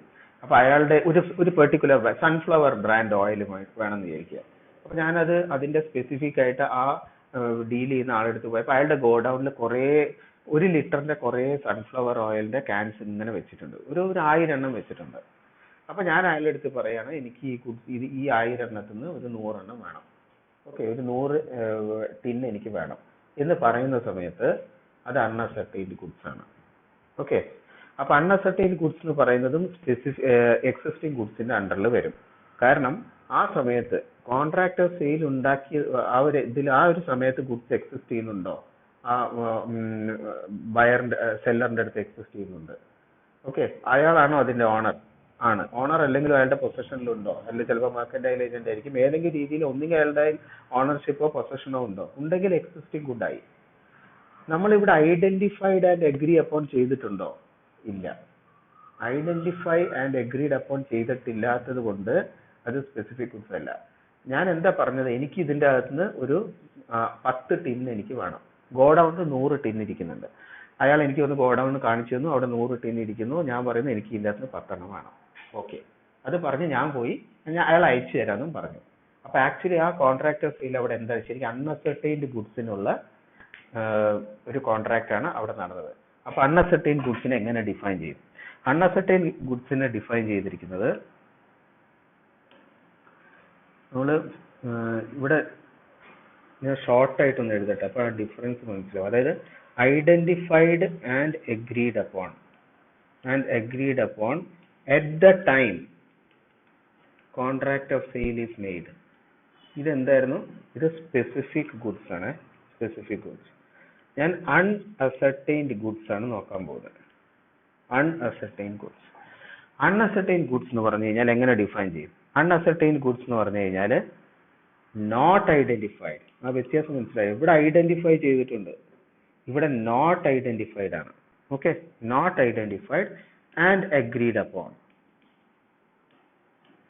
അഗ്രി ചെയ്തു, എനിക്ക് ഇതിന്റെ അകത്ത് 10 എണ്ണം വേണം, പക്ഷെ ഞാൻ ഐഡന്റിഫൈ ചെയ്തിട്ടില്ല. ഏത് 10 എണ്ണം വേണമെന്ന് ഞാൻ ഐഡന്റിഫൈ ചെയ്തിട്ടില്ല. So it is not identified and agreed upon. Not identified and അങ്ങനെയല്ല കേട്ടോ, not identified and agreed upon മാറി. Not identified and agreed upon. Agreed upon വന്നു കഴിഞ്ഞാൽ അത് അസർട്ടൈൻഡ് ആവും.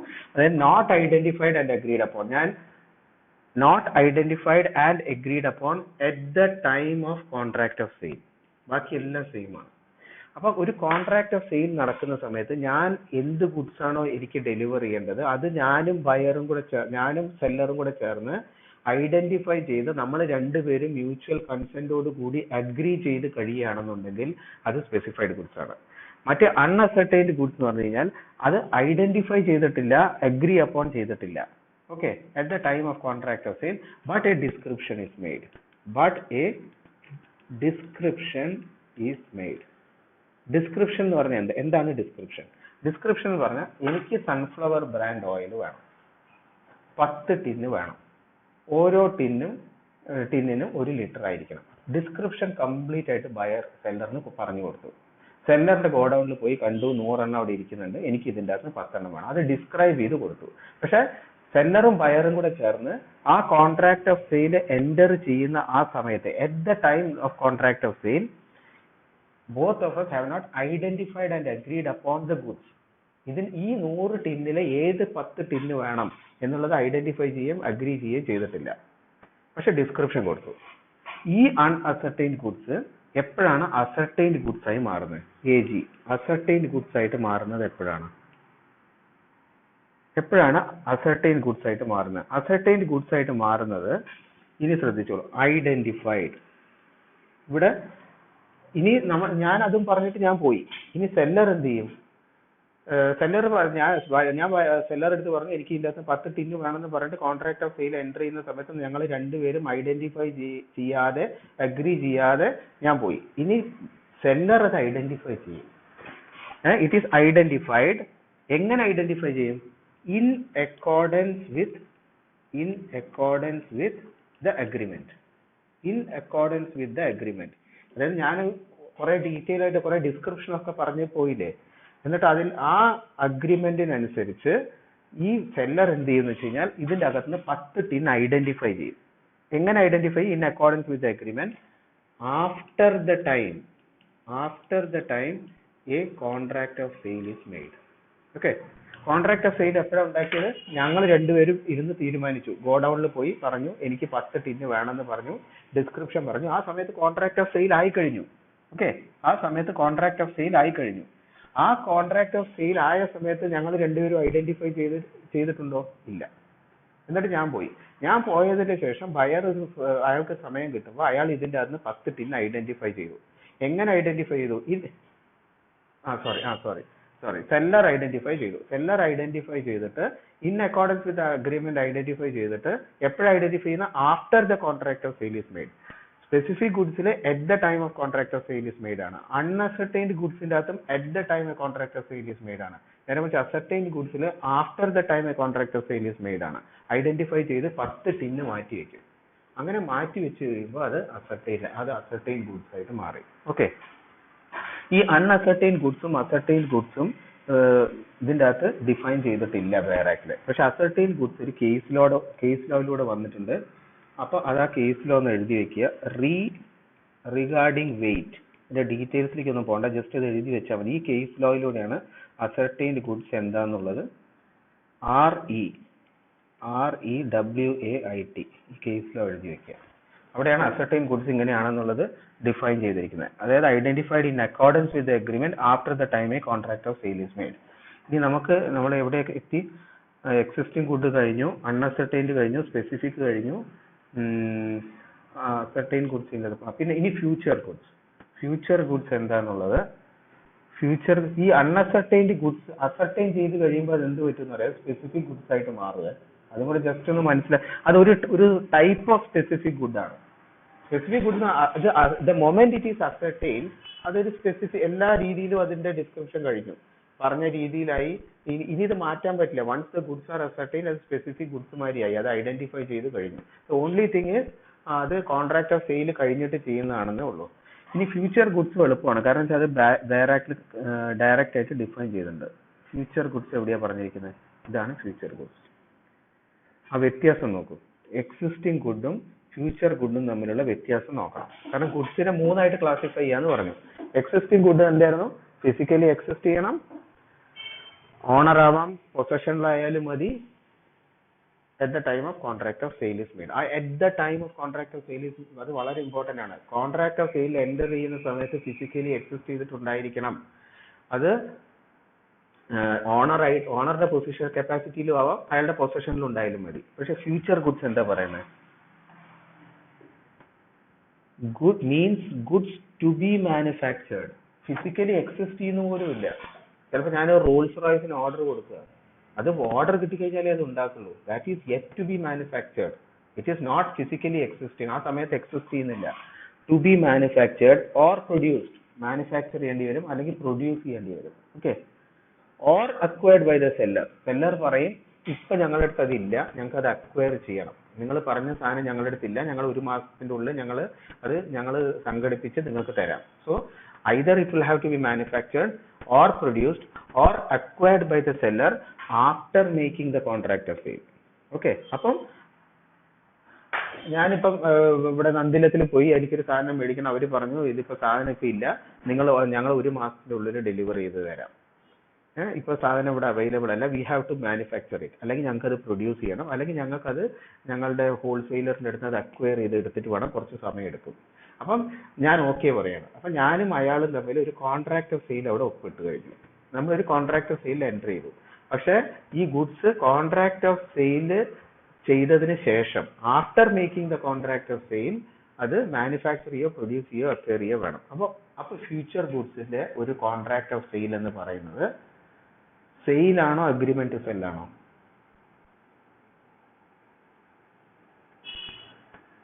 ഫ്യൂച്ചർ ഗുഡ്സിന്റെ ഒരു സെയില് കോൺട്രാക്ട് ഓഫ് സെയിലില് ഞാൻ എൻ്റർ ചെയ്യാണ്. ആ കോൺട്രാക്ട് ഓഫ് സെയിൽ നമ്മൾ പറഞ്ഞു contract of sale is either a sale or an agreement to sell. അത് നമ്മൾ സെക്ഷൻ 4 പറഞ്ഞു. സെക്ഷൻ 4 സബ്സെക്ഷൻ 1 അതിൻ്റെ അകത്ത് പറഞ്ഞത് ഒരു കോൺട്രാക്ട് ഓഫ് സെയിൽ എന്ന് പറയുന്നത് it is either a sale. കണ്ടോ, a contract of sale is either a sale or agreement to sell. ഇത് നമ്മൾ പറഞ്ഞു കഴിഞ്ഞത് agreement to sell. Specific goods ആവുമ്പോൾ ഇറ്റ് ഈസ് സെയിൽ, അത് യാതൊരു സംശയമില്ല. ഞാൻ അവിടെ പോയി എനിക്ക് ഈ സോണി TV വേണം, 43 ഇഞ്ച് LED ഈ മോഡൽ വേണം. കോൺട്രാക്ട് ഓഫ് സെയിൽ സെയിലായിട്ട് മാറി, ഞാൻ പൈസ കൊടുത്തു, അപ്പൊ തന്നെ എനിക്ക് ട്രാൻസ്ഫർ ചെയ്തു. ഓണർഷിപ്പ് എൻ്റെ അടുത്തേക്ക് മാറി. It is a sale. Future ഗുഡ്സിന് എന്താ സംഭവിക്കുന്നത്?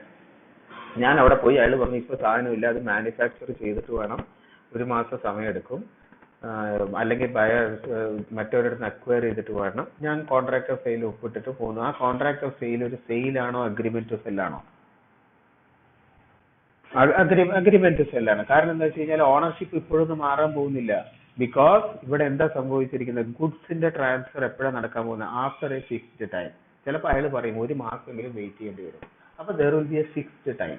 അല്ലെങ്കിൽ അയാൾ ഒരു കണ്ടീഷൻ പറഞ്ഞിട്ടുണ്ടാവും, അവിടുന്ന് സാധനം ബോംബെന്ന് വരണം, അവിടെ മാനുഫാക്ചർ ചെയ്ത് ഇവിടെ വരണം എന്ന്. അപ്പൊ അതിന് 1 മാസം സമയം എടുക്കും. അപ്പൊ there will be some condition prescribe. അല്ലെങ്കിൽ ഒരു future after a lapse of some certain fixed time or ഒരു ലാപ്സ് കഴിഞ്ഞിട്ടുണ്ടായിരിക്കണം. അതിന് എന്തെങ്കിലും റീസൺ ഉണ്ടാവും. അത് ചിലപ്പോൾ അക്വയർ ചെയ്യേണ്ടി വരും, മാനുഫാക്ചറിംഗ് ടൈം ആയിരിക്കും. So it is an agreement to sell. So any contract of sale that is associated with future goods is not a sale, it is an agreement to sell. Okay, അത് മനസ്സിലാക്കുക. നേരെ specific goods ആണെങ്കിൽ it is a sale, future goods ആണെങ്കിൽ agreement to sell ആണ്. Okay, ഇനി future goods കഴിഞ്ഞു. ഇനി ബാക്കിയുള്ളത് കണ്ടിൻജന്റ് ഗുഡ്സ് ആണ്. കണ്ടിൻജന്റ് ഗുഡ്സ് എവിടെയെങ്കിലും പറഞ്ഞിട്ടുണ്ടോ ഈ ആക്ടിൽ എവിടെയെങ്കിലും പറഞ്ഞിട്ടുണ്ടോ? സ്പെസിഫിക് ഗുഡ്സ് നമ്മൾ പറഞ്ഞു. സ്പെസിഫിക് ഗുഡ്സിന്റെ 214 ഇത് ഞാനിത് കണ്ടിട്ടുണ്ട് യൂട്യൂബില്. ഈ ജുഡീഷ്യൽ സർവീസ് എക്സാമിന് അവർ ചോദിക്കും സ്പെസിഫിക് ഗുഡ്സ് ഏത് ഡെഫിനേഷനിലാണ്, 214 ആണോ എന്ന്. ഇതിൽ മെയിൻ ആയിട്ട് ഞാൻ ചോദിച്ചു കണ്ടിട്ടുള്ളത് ഗുഡ്സ്, പിന്നെ specific goods, future goods, mercantile agent, പിന്നെ ഡോക്യുമെന്റ് ഓഫ് ടൈറ്റിൽ. ഇത് 4 സ്ഥിരമായിട്ട് ചോദിക്കുന്നത്. പിന്നെ പ്രോപ്പർട്ടി. എല്ലാ 15 എണ്ണവും നിങ്ങൾ പഠിച്ചില്ലെങ്കിലും ഗുഡ്സ് ഏതാ? 7. ഗുഡ്സ് 7 ആണ്. ഉണ്ടോ? പിന്നെ document of title important 4. Okay, document of title, പിന്നെ മൂവബിൾ, മറ്റേ സ്പെസിഫിക് ഗുഡ്സിന്റെ, ഫ്യൂച്ചർ ഗുഡ്സിന്റെ. ഇറക്കിയത് പോകുന്നത് എന്താണെന്ന് എനിക്ക് അറിയില്ല കേട്ടോ. ഇതൊരു ഇഷ്യൂ ഉണ്ട്, ഇതിന്റെ സോഫ്റ്റ്വെയർ ഇഷ്യൂ ആണത്. അപ്പൊ അതിൻ്റെ അകത്ത് ഒരു 5-6 എണ്ണം ഡോക്യുമെന്റ് ഓഫ് ടൈറ്റിൽ എന്താ, ഗുഡ്സ് 7 ആണ്, 13 ആണ് സ്പെസിഫിക് ഗുഡ്സ്, പിന്നെ ഫ്യൂച്ചർ ഗുഡ്സ് 6 ആണ്. ഓക്കെ, അങ്ങനെ ചില ഇമ്പോർട്ടന്റ് ആയിട്ടുള്ളത് നിങ്ങൾ ഓർത്ത് വയ്ക്കുക. നമ്മളിപ്പോ എന്താ നമ്മൾ പറഞ്ഞുകൊണ്ട് വന്ന ഫ്യൂച്ചർ ഗുഡ്സ് പറഞ്ഞു അല്ലെ? ഫ്യൂച്ചർ ഗുഡ്സും കഴിഞ്ഞു. ആ ഫ്യൂച്ചർ ഗുഡ്സ് ഇവിടെ ഡിഫൈൻ ചെയ്തിട്ടുണ്ട് 6-ല്. 14-ല് സ്പെസിഫിക് ഗുഡ്സ്. കണ്ടിൻജന്റ് ഗുഡ്സ് എവിടെയെങ്കിലും ഡിഫൈൻ ചെയ്തിട്ടുണ്ടോ എന്ന് ഞാൻ ചോദിച്ചത്. പക്ഷെ ഇത് ഡെഫിനിഷനിൽ എവിടെയും പറഞ്ഞിട്ടില്ല. പക്ഷെ ഇവിടെ നമുക്ക് സെക്ഷനിൽ നമ്മൾ ഇതൊന്ന് വായിച്ചു നോക്കാം. നമ്മൾ ഇതുവരെ ബെയർ ആക്ട് വായിച്ചില്ല അല്ലെ? അപ്പൊ ഇതൊന്ന് വായിച്ചു നോക്കൂ. സബ്സെക്ഷൻ 3 അല്ല, subsection 2. There may be a contract for the sale of goods. അപ്പൊ ബെയർ ആക്ട് അതിനുള്ള റൈറ്റ് തന്നു. ഇങ്ങനെ ഒരു കോൺട്രാക്ട് ഉണ്ടാക്കാം for the sale of goods. എന്തിന്? The acquisition of which by the സെല്ലറിനെ എപ്പോൾ അക്വയർ ചെയ്യാം? ഡിപ്പെൻഡ്സ് അപ്പോൺ, അതായത് ഈ സെല്ലറിന്റെ acquisition of the goods depends upon a contingency which may or may not happen. അപ്പൊ അതിനുമുള്ള റൈറ്റ് ഈ ബെയർ ആക്ട് അവർക്ക് കൊടുത്തു. അതായത് ഒരു സെല്ലറിന് വേണമെങ്കിൽ ഒരു കോൺട്രാക്ട് ഓഫ് സെയിലില് സെല്ലറിനും ബയറിനും കൂടെ എൻറ്റർ ചെയ്യാൻ പറ്റും. ആ ഏത് ഗുഡ്സ് ആണോ ആ ഗുഡ്സ് സെല്ലർ അക്വയർ ചെയ്തിട്ട് വേണം, depending upon a contingency which may or may not happen. അപ്പൊ ഇവിടെയാണ് ആ കണ്ടിൻജന്റ് ഗുഡ്സ് എന്നുള്ളതിന്റെ റൈറ്റ് വരുന്നത്. ഇവിടെ കണ്ടിൻജന്റ് ഗുഡ്സ് ഇവിടെയാണ് ഡിഫൈൻ ചെയ്തിരിക്കുന്നത്. അപ്പൊ കണ്ടിൻജന്റ് ഗുഡ്സിനെ നമുക്ക് എങ്ങനെ പറയാം? കണ്ടിൻജന്റ് ഗുഡ്സ് എന്ന് പറഞ്ഞു കഴിഞ്ഞാല് സെല്ലർ അക്വയർ ചെയ്യുന്ന this is a type of future good അല്ലെ? ഇതൊരു ടൈപ്പ് ഓഫ് ഫ്യൂച്ചർ ഗുഡ് ആണ്. കാരണം ഇമ്മീഡിയറ്റ് ആയിട്ട് ട്രാൻസ്ഫർ ഒന്നും നടക്കുന്നില്ല. So this is a type of agreement to sell. അപ്പൊ ഇതൊരു അഗ്രിമെന്റ് ടു സെൽ ആണ്, അത് മനസ്സിലാക്കണം. This is a type of agreement to sell and not sale. Okay, sale ആണോ? അല്ല. അഗ്രിമെന്റ് ടു സെൽ ആണോ? യെസ്. ഇതൊരു ടൈപ്പ് ഓഫ് ഫ്യൂച്ചർ ഗുഡ് ആണോ? ആണ്. കാരണം എന്താ? At the time of contract of sale ഇത് എക്സിസ്റ്റ് ചെയ്യുന്നില്ല. ഇത് എപ്പോഴാണ് അക്വയർ ചെയ്യാൻ പോകുന്നത്? സെല്ലർ അക്വയർ ചെയ്യാൻ പോകുന്നത് എപ്പോഴാ? Depending upon a contingency. അപ്പൊ അതായത് ഇവർ തമ്മിൽ അഗ്രി ചെയ്യും. അങ്ങനെ ഒരു കാര്യം സംഭവിക്കുകയാണെന്നുണ്ടെങ്കിൽ, ഫ്യൂച്ചറിൽ ഇങ്ങനെ ഒരു കാര്യം സംഭവിക്കുകയാണെന്നുണ്ടെങ്കിൽ അക്വയർ ചെയ്യാം. So it is contingent upon something which may or may not happen. Okay, അതാണ് കണ്ടിൻജന്റ് ഗുഡ്സ് എന്ന് പറയുന്നത്. അപ്പൊ അതൊരു അൺസർട്ടൺ ഈവന്റിനെയോ എങ്ങനെയെങ്കിലും ഒക്കെ ഒരു അൺസർട്ടൺ കണ്ടിൻജൻസി ആയിരിക്കും. ആ ഒരു ടൈപ്പ് അതിപ്പോൾ കണ്ടിജന്റ് ഗുഡ്സും അഗ്രിമെന്റ് ടു സെല്ലാണ്. പിന്നെ നമ്മൾ ഇത് രണ്ടും കൂടി ജസ്റ്റ് ഒന്ന് വായിക്കാം. അതായത് എന്താണ് എക്സിസ്റ്റിംഗ് ഗുഡ്സ്? എക്സിസ്റ്റിംഗ് ഗുഡ്സ് എന്ന് പറഞ്ഞാൽ owned or possessed by the seller. അത് സെല്ലർ ഓൺ ചെയ്യണമെന്നില്ല, അയാൾ it can be owned or possessed by the seller, but it should physically exist. Future goods ഇവിടെ പറഞ്ഞിട്ടുണ്ട്. ഫ്യൂച്ചർ ഗുഡ്സ് എന്താണെന്നുള്ളത് മുകളിൽ ഡിഫൈൻ ചെയ്തു. പിന്നെ സ്പെസിഫിക് ഗുഡ്സ് എന്താണ്? പിന്നെ ഇവിടെയാണ് പറഞ്ഞിരിക്കുന്നത്, where by a contract of sale the seller purports to effect a present sale of future goods. Present sale of future goods. The contract operates as an agreement to sell the goods. Okay. അതിന്റെ അർത്ഥം എന്താ? അതാണ് Helen അതിന്റെ answer പറഞ്ഞു. അതായത് sale നടക്കുന്നത് present sale of future goods. Contract എന്തിനാ sign ചെയ്തിരിക്കുന്നത്? ഒരു മാസം കഴിഞ്ഞിട്ട് ഡെലിവറി ചെയ്യാനാണ് പറഞ്ഞിരിക്കുന്നത്. കാരണം മാനുഫാക്ചർ ചെയ്തിട്ടില്ല, മാനുഫാക്ചർ ചെയ്യണം, അതിന് ഒരു മാസം സമയം എടുക്കും. അപ്പൊ എന്തിനു വേണ്ടിയാ കോൺട്രാക്ട് ഓഫ് സെയിൽ സൈൻ ചെയ്ത്? ഒരു ഫ്യൂച്ചർ ഗുഡിന് വേണ്ടിയിട്ടാണ്. എപ്പോഴാണ് സൈൻ ചെയ്ത്? ഇപ്പോഴാണ് present sale of future goods. ഇപ്പോൾ അത് ഒപ്പിട്ടു, അതുകൊണ്ടാണ് present sale of future goods പറഞ്ഞിരിക്കുന്നത്. അങ്ങനെയാണെങ്കിൽ ആ contract of sale will operate as an agreement to sell. കാരണം അത് അപ്പം ഓണർഷിപ്പ് ട്രാൻസ്ഫർ ആവുന്നില്ല. ഒരു മാസം കഴിഞ്ഞ് അത് സെല്ലറിന്റെ അടുത്ത് എത്തി, അയാൾ നമ്മളെ വിളിച്ച് അറിയിച്ച് അപ്പോൾ നമ്മൾ പോയി എടുക്കുകയാണ്. അപ്പോഴാണ് ഓണർഷിപ്പ് ട്രാൻസ്ഫർ ആവുന്നത്. അപ്പോൾ ഗുഡ്സിന്റെ ക്ലാസിഫിക്കേഷൻ ഇവിടെ കഴിഞ്ഞു. ഓക്കെ, ഇത്രയും നിങ്ങൾ മനസ്സിലാക്കുക. ആ റീവൈറ്റ് എന്നുള്ള ആ കേസ് മാത്രം ഓർത്തിരിക്കുക. അവിടെയാണ് അസർട്ടൈൻഡ് ഗുഡ്സ് എന്താണെന്നുള്ളത് ഡിഫൈൻ ചെയ്തിരിക്കുന്നത്. ബാക്കിയെല്ലാം വേറെ ആക്ടിൽ തന്നെ ഡെഫിനേഷൻ കിടക്കുന്നുണ്ട്.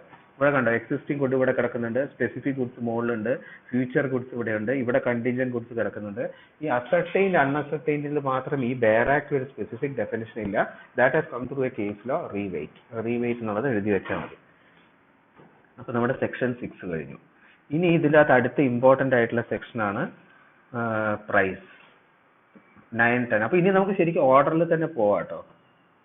ഏതായാലും നമുക്ക് ടൈം ഉണ്ടല്ലോ. ഈ എസെൻഷ്യൽസ് ഓഫ് എ കോൺട്രാക്റ്റിൽ നമ്മൾ കുറെ കാര്യങ്ങൾ പറഞ്ഞല്ലോ. What are the essentials of A contract of sale? അപ്പൊ നിങ്ങൾ എക്സാമിന് എഴുതുമ്പോൾ ഇതൊക്കെ എഴുതാം കേട്ടോ. നമ്മൾ ഇന്നലെ കുറെ എസെൻഷ്യൽസ് പറഞ്ഞില്ലേ, എന്താ സെയിൽ ആയിരിക്കണം, അഗ്രിമെന്റ് ഓഫ് സെയിൽ ആയിരിക്കണം, ഓഫർ, ആക്സെപ്റ്റൻസ്, പ്രൈസ്, ഇതൊക്കെ നമ്മൾ ഇന്നലെ പറഞ്ഞല്ലോ. അതിൻ്റെ അകത്ത് ഓരോന്നാണ് ഇപ്പൊ നമ്മൾ ഡീറ്റെയിൽ ആയിട്ട് നോക്കുന്നത്. Subject matter of the contract of sale എന്താണ്? ഗുഡ്സ് ആണ്. അപ്പൊ ആ ഗുഡ്സിനെ പറ്റി നമ്മളിപ്പോൾ ഡീറ്റെയിൽ ആയിട്ട് പഠിച്ചു. ഇനി അടുത്തത് price. This is actually money consideration എന്നാണ് ഡിഫൈൻ ചെയ്തിരിക്കുന്നത്. അത് ഏതാണ്? സെക്ഷൻ 210 ആണെന്ന് തോന്നുന്നുണ്ട്. 210 ആണെന്ന് എനിക്ക് സംശയമുണ്ട്, നോക്കണം. 210 ആണോ? 210 ആണ്. 210 മണി കൺസിഡറേഷൻ ഫോർ ദ ഗുഡ്സ് എന്ന് പറഞ്ഞിരിക്കുന്നത്. അതാണ് പ്രൈസ്. അപ്പം അസർട്ടൈൻമെന്റ് ഓഫ് പ്രൈസ്. അപ്പം പ്രൈസിനെ പറ്റി നമുക്ക് കുറച്ച് ഡീറ്റെയിൽ ആയിട്ട് പഠിക്കാൻ പോവാണ്. അപ്പം ഇതൊരു essential element of contract of sale ആണ്. ഒരു കോൺട്രാക്ട് ഓഫ് സെയിലിൽ ഒരു എസെൻഷ്യൽ എലിമെന്റ് പ്രൈസ് ആണ്. കാരണം ഗുഡ്സ് അങ്ങോട്ടേക്ക് കൊടുക്കുന്നു, അതിന്റെ കൺസിഡറേഷൻ ആണ്, ഇമ്പോർട്ടന്റ് ആണ്. It should be in terms of money. അല്ലാതെ ഞാൻ അങ്ങോട്ടേക്ക് TV കൊടുത്തിട്ട് അവിടെ നിന്ന് ഇങ്ങോട്ടേക്ക് ലാപ്ടോപ്പ് തരാനൊന്നും പറ്റില്ല. It has to be done in money. Barter system ഒന്നും കോൺട്രാക്ട് ഓഫ് സെയിലിന് അണ്ടറിൽ വരില്ല എന്നുള്ളത് ഇവിടെ നിന്നാണ് അത് വരുന്നത്. ബിക്കോസ് എ കോൺട്രാക്ട് ഓഫ് സെയിലിന്റെ essential element is price, and price is defined as money consideration. Consideration should be in the form of money for the goods. ഒരു സ്ഥലത്ത് നിന്ന് ഇവിടുന്ന് അങ്ങോട്ടേക്ക് ഗുഡ്സ് കൊടുക്കുക. ഗുഡ്സ് എന്താണെന്നുള്ളത് 2:7 ഡിഫൈൻ ചെയ്തിട്ടുണ്ട്. കൺസിഡറേഷൻ മണി ആയിട്ട് തന്നെ വരണം. അങ്ങനെയാണെങ്കിൽ മാത്രമേ അതൊരു കോൺട്രാക്ട് ഓഫ് സെയിൽ ആവുള്ളൂ. ഓക്കെ, പ്രൈസ് മണി ആയിരിക്കണം. വേറൊരു സാധനം, barter system is not a contract of sale. ഇനി ഇതിന്റെ അകത്ത് 5 എലിമെന്റ്സ്, എങ്ങനെയാണ് ഇതിന്റെ അകത്ത് പ്രൈസ് ഫിക്സ് ചെയ്യുന്നത് എന്നുള്ളത് പറയണം. Mode of fixing the price. Okay, അപ്പോൾ നിങ്ങൾ എഴുതിക്കോളൂ, mode of fixing the price. അടുത്ത ഹെഡിങ് എഴുതിക്കോളൂ, mode of fixing the price in a contract of sale. എങ്ങനെ നമുക്ക് പ്രൈസ് ഫിക്സ് ചെയ്യാന്നുള്ളത് പറയുന്നത് സെക്ഷൻ 9 and 10 ഇവിടെ പറയുന്നത്. സെക്ഷൻ 9 and സെക്ഷൻ 10 എങ്ങനെ പ്രൈസ് ഇതിന്റെ പ്രൈസ് ഫിക്സ് ചെയ്യാം. അപ്പൊ ആദ്യത്തെ പോയിന്റ് എഴുതേണ്ടത് ബൈ കോൺട്രാക്ട്. പ്രൈസ് എങ്ങനെ ഫിക്സ് ചെയ്യാം? കോൺട്രാക്റ്റിൽ സ്പഷ്ടമായിട്ട് എക്സ്പ്രസീവ് ആയിട്ട് തന്നെ അതിൻ്റെ അകത്ത് പറയാൻ പറ്റും.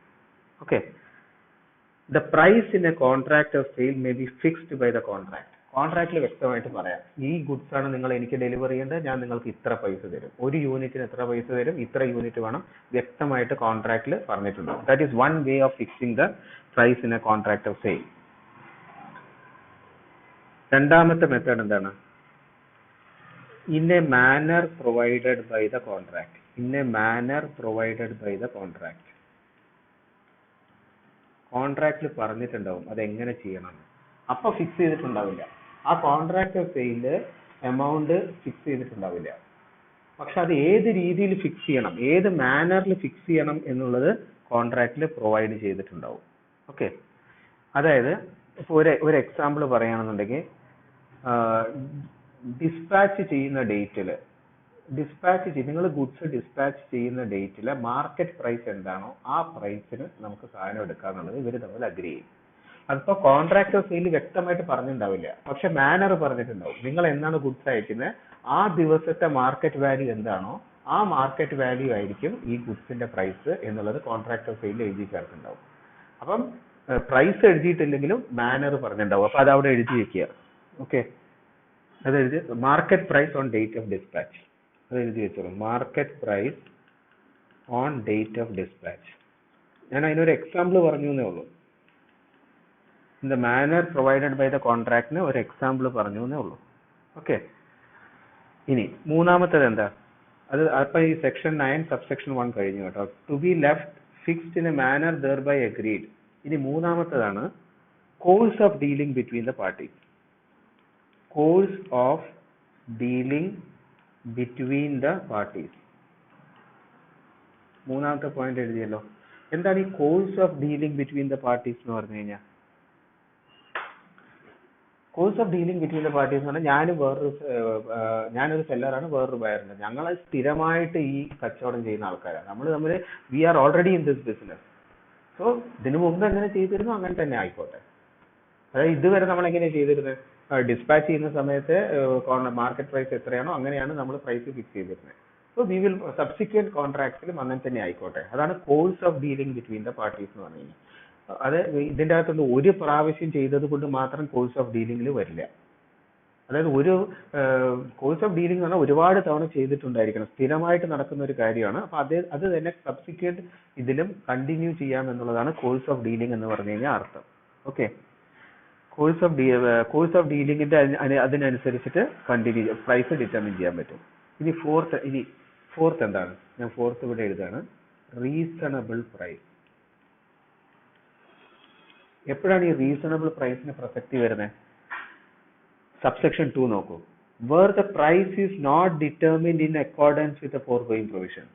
അതായത് കോൺട്രാക്റ്റിൽ വ്യക്തമായിട്ട് പറഞ്ഞിട്ടില്ല, കോൺട്രാക്റ്റിൽ ഒരു മാനറും പ്രൊവൈഡ് ചെയ്തിട്ടില്ല, കോഴ്സ് ഓഫ് ഡീലിങ്ങിനെ പറ്റിയും പറഞ്ഞിട്ടില്ല എന്നുണ്ടെങ്കിൽ, ഇങ്ങനെ ഒന്നും പ്രൈസ് ഡിറ്റർമിൻ ചെയ്തിട്ടില്ല എന്നുണ്ടെങ്കിൽ the buyer shall pay the seller a reasonable price. ഇതൊന്നും വ്യക്തമായിട്ട് കോൺട്രാക്ട് ഓഫ് സെയിൽ ഒന്നും ഇല്ലെങ്കിലും buyer is duty bound shall pay എന്നാ പറഞ്ഞിരിക്കുന്നത്. ബയർ സെല്ലറിന് പേ ചെയ്യണം. എന്ത്? ഒരു റീസണബിൾ ആയിട്ടുള്ള ഒരു പ്രൈസ് പേ ചെയ്യണം. അതാണ് ഫോർത്ത്.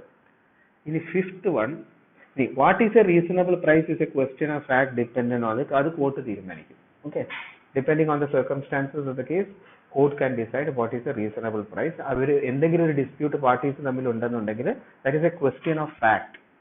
ഓക്കെ, അപ്പൊ ഇതൊക്കെ നിങ്ങൾക്ക് എക്സാമ്പിൾ ആയിട്ട് പറയാം. അപ്പൊ ആരെങ്കിലും നിങ്ങളുടെ അടുത്ത് ചോദിക്കുകയാണ് what is the difference between a question of fact and question of law, നിങ്ങൾക്ക് പറയാം ഒരു കോൺട്രാക്ട് ഓഫ് സെയിലില് വ്യക്തമായിട്ടൊന്നും പറഞ്ഞിട്ടില്ല എന്നുണ്ടെങ്കിൽ buyer is bound to pay the seller a reasonable price, and what is reasonable price is a question of fact which has to be determined based on the circumstances of each particular case. അതൊരു question of fact ആണ്. ഇനി last one, fifth. ആ last one പറഞ്ഞിരിക്കുന്നതാണ് section 10. Section 10 വായിക്കണം. Last one എന്താന്ന് വെച്ച് കഴിഞ്ഞാൽ agreement to sell. ഇതൊരു അഗ്രിമെന്റ് ടു സെൽ ആണ്. To sell at valuation of a third party. ഇവിടെ പ്രൈസ് എങ്ങനെ തീരുമാനിക്കുന്നത്? At valuation of a third party. ഒരു തേർഡ് പാർട്ടിയെ വെച്ച് വാല്യൂ ചെയ്യിക്കണം. Valuation of a third party. ചിലപ്പം അതിന്റെ പ്രൈസ് ഡിറ്റർമിൻ ചെയ്യാനുള്ള എക്സ്പെർട്ടീസ് ഇവർക്ക് ഉണ്ടാവില്ല. അപ്പൊ ഒരു തേർഡ് പാർട്ടിയെ വെച്ച് ഇവാലുവേറ്റ് ചെയ്യിച്ച് അയാൾ പറയുന്ന ആ ഒരു പ്രൈസ് ഇത് സെല് ചെയ്യാനുള്ള ഒരു അഗ്രിമെന്റ്. അങ്ങനെയും പ്രൈസ് ഫിക്സ് ചെയ്യാൻ പറ്റും ഒരു കോൺട്രാക്ട് ഓഫ് സെയിൽ. ഒരു തേർഡ് പാർട്ടിനെ കൊണ്ട് ഇവാലുവേറ്റ് ചെയ്യിപ്പിച്ചിട്ട് ആ പ്രൈസിൽ സെല് ചെയ്യാനുള്ള ഒരു അഗ്രിമെന്റ്, അങ്ങനെയും contract of sale price fix ചെയ്യാൻ പറ്റും. ഇതിന്റെ അകത്തുള്ള പ്രശ്നങ്ങൾ എന്താണെന്ന് വെച്ച് കഴിഞ്ഞാൽ, where there is an agreement to sell goods on the terms that the price is to be fixed by the valuation of a third party, and such third party cannot or does not make such valuation, the agreement avoid END. ഒരു contract of sale അങ്ങനെ fix ചെയ്തു, ഒരു third party evaluate ചെയ്തിട്ട് വേണം നമുക്ക് price fix ചെയ്യാൻ എന്ന് പറഞ്ഞിട്ട്, അങ്ങനെ ഒരു തേർഡ് പാർട്ടിക്ക് ചെയ്യാൻ പറ്റാതെ വരികയോ അല്ലാതെ അല്ലെങ്കിൽ ചെയ്യാതിരിക്കുകയോ does not make such valuation, അങ്ങനെ ഒരു valuation cannot or does not make, അങ്ങനത്തെ ഒരു അവസ്ഥയിൽ ഈ കോൺട്രാക്ട് ഈ അഗ്രിമെന്റ് തന്നെ അവോയ്ഡഡ് ആയി പോകും. Provided that if the goods or any part thereof have been delivered to and appropriated by the buyer, he shall pay a reasonable price. പക്ഷെ avoid ചെയ്യുമ്പോഴും ഓൾറെഡി ആ സമയത്ത് ഒരു തേർഡ് പാർട്ടിയെ കൊണ്ട് ഇവാലുവേറ്റ് ചെയ്യിപ്പിക്കാൻ പറ്റിയില്ല, അഗ്രിമെന്റ് അവോയ്ഡ് ചെയ്തേ പറ്റൂ. പക്ഷെ ആ സമയത്തേക്കും ഓൾറെഡി ബയർ കുറച്ച് ഗുഡ്സ് ഡെലിവർ ചെയ്തിട്ടുണ്ടെങ്കിൽ, സെല്ലർ കുറച്ച് ഗുഡ്സ് ഡെലിവർ ചെയ്തിട്ടുണ്ടെങ്കിൽ buyer is duty bound to pay a reasonable price. Okay, ഇതിൻ്റെ അകത്ത് വേറൊരു പ്രശ്നം കൂടെ ഉണ്ട്. ഈ അവോയ്ഡ് ചെയ്യുന്ന സമയത്ത് ഇപ്പോൾ ഈ തേർഡ് പാർട്ടിക്ക് ഇവാലുവേറ്റ് ചെയ്യാൻ പറ്റാത്ത ഒരു അവസ്ഥയിലുള്ള കാര്യമാണല്ലോ പറഞ്ഞത്. അത് ഈ പാർട്ടീസിലെ ഏതെങ്കിലും ഒരാൾ മനഃപൂർവ്വം ചെയ്യണം. അതായത് the third party is prevented from making the evaluation. ഈ തേർഡ് പാർട്ടി ഇവാലുവേറ്റ് ചെയ്യണമല്ലോ ഇതിന്റെ പ്രൈസ്. ആ വാല്യുവേഷൻ നടത്തുന്നതിൽ നിന്ന് തേർഡ് പാർട്ടിയെ പ്രിവെന്റ് ചെയ്യിക്കുകയാണ് ഏതെങ്കിലും ഒരാൾ, ഒന്നുകിൽ സെല്ലർ അല്ലെങ്കിൽ ബയർ. അയാളുടെ ഒരു ഫോൾട്ട് കാരണം, അയാളുടെ ഒരു തെറ്റ് കാരണം, ബയറിന്റെയോ സെല്ലറിന്റെയോ തെറ്റ് കാരണം ഈ തേർഡ് പാർട്ടിയുടെ വാല്യുവേഷൻ പ്രിവെന്റ് ചെയ്യപ്പെടുകയാണെന്നുണ്ടെങ്കിൽ പാർട്ടി നോട്ട് ഇൻ ഫോൾട്ട്, ആരാണോ ഏത് പാർട്ടിയാണോ ഫോൾട്ടിൽ ഇല്ലാത്ത അയാൾക്കൊരു സൂട്ട് കൊടുക്കാൻ പറ്റും മറ്റേ ആൾക്ക് എതിരെ ഡാമേജസിന് വേണ്ടി.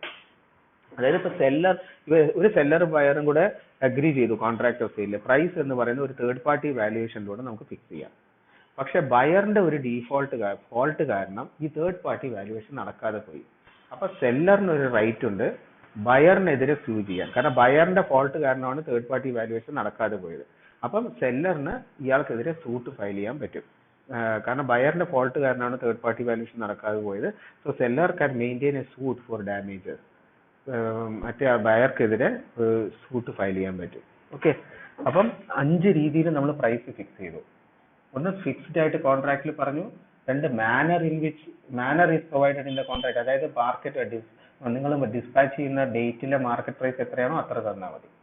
3ാമത് കോഴ്സ് ഓഫ് ഡീലിംഗ്, നമ്മൾ ഇത്രയും കാലം എങ്ങനെയാണോ ചെയ്ത് ഇനിയുള്ള കോൺട്രാക്റ്റിലും നമുക്ക് അങ്ങനെ തന്നെ, സബ്സിക്വന്റ് കോൺട്രാക്റ്റിലും അങ്ങനെ തന്നെ പോവാം. അതാണ് കോഴ്സ് ഓഫ് ഡീലിംഗ്. 4ാമത്തത് ഇത് 3 മുകളിൽ പറഞ്ഞ 3 രീതികളിലും കോൺട്രാക്ട് ഓഫ് സെയിൽ പറഞ്ഞിട്ടില്ല എന്നുണ്ടെങ്കിൽ buyer has to pay a reasonable price. What is a reasonable price is a question of fact. This is determined based on the circumstances of each case. 5ാമത്തെ എന്താണ്, contract of സെയിലിൽ ഒരു price എന്ന് പറയുന്നത് ഒരു third പാർട്ടിയെ കൊണ്ട് valuate ചെയ്തിട്ട് വേണം ചെയ്യിക്കാൻ. ഇനി അങ്ങനെ വാല്യുവേഷൻ സാധ്യമായില്ല എന്നുണ്ടെങ്കിൽ ഓൾറെഡി ഗുഡ്സ് പേ ചെയ്തിട്ടുണ്ടെങ്കിൽ ബയർ ഒരു റീസണബിൾ പ്രൈസ് പേ ചെയ്യണം. ഇനി ഏതെങ്കിലും ഒരു പാർട്ടിയുടെ ഫോൾട്ട് കാരണമാണ് ഈ വാല്യുവേഷൻ നടക്കാതെ പോയത് എങ്കിൽ മറ്റേ പാർട്ടിക്ക് ഒരു സൂട്ട് മെയിൻറ്റെയിൻ ചെയ്യാൻ പറ്റും, ആരുടെ ഫോൾട്ട് കാരണമാണ് വാല്യുവേഷൻ നടക്കാതിരുന്നത്. ഓക്കെ, അപ്പോൾ സെക്ഷൻ 9ഉം സെക്ഷൻ 10ഉം കഴിഞ്ഞു. പ്രൈസ് ക്ലിയർ ആയല്ലോ. ഇനി നമ്മൾ കണ്ടീഷൻസ് ആൻഡ് വാറണ്ടീസിലെത്തി. ഇത്രയും ഒരു അത്യാവശ്യമായിരുന്നു, കാരണം ബേസിക്സ് ഇല്ലാതെ മുന്നോട്ട് പോകാൻ പറ്റില്ല. അപ്പോൾ 10:20 എന്താണ് നിങ്ങളുടെ അവസ്ഥ? ശർമ്മലച്ചി പോയോ?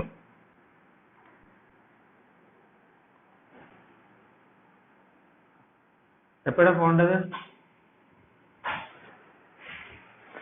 പോയിട്ടില്ല.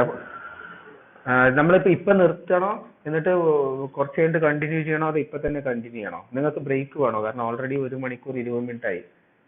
11 o'clock കണ്ടിന്യൂ ചെയ്യണോ? എന്താ വേണ്ടത് നിങ്ങൾ പറഞ്ഞോളൂ. കാരണം ഇനി അടുത്തത് കണ്ടീഷൻസ് ആൻഡ് വാറണ്ടീസ് ആണ്. 11 o'clock റെസ്യൂം ചെയ്യട്ടെ, ബ്രേക്ക് ചെയ്യട്ടെ?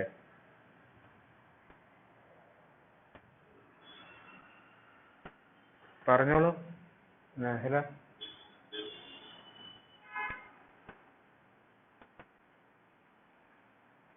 അത് അവർക്ക് തീരുമാനിക്കാം.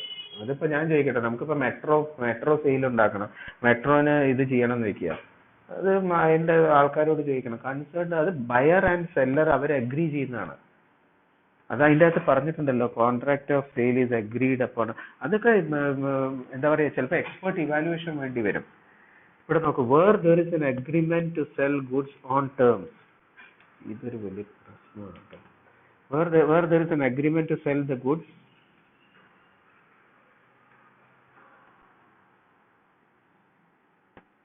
വായിച്ചു നോക്കൂ. Where there is an agreement to sell the goods where there is an agreement to sell the goods on the terms that the price is to be fixed by the valuation.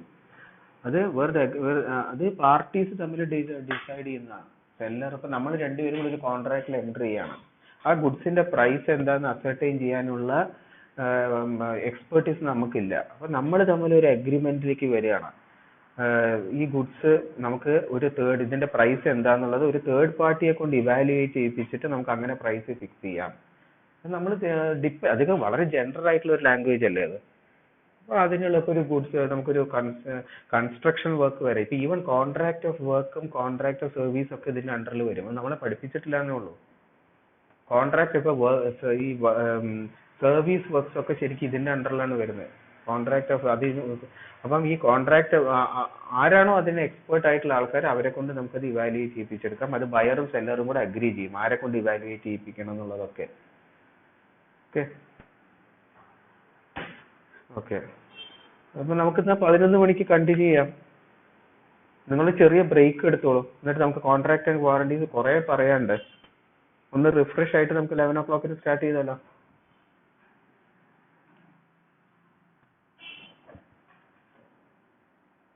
നിർമ്മലേച്ചി പറഞ്ഞോ.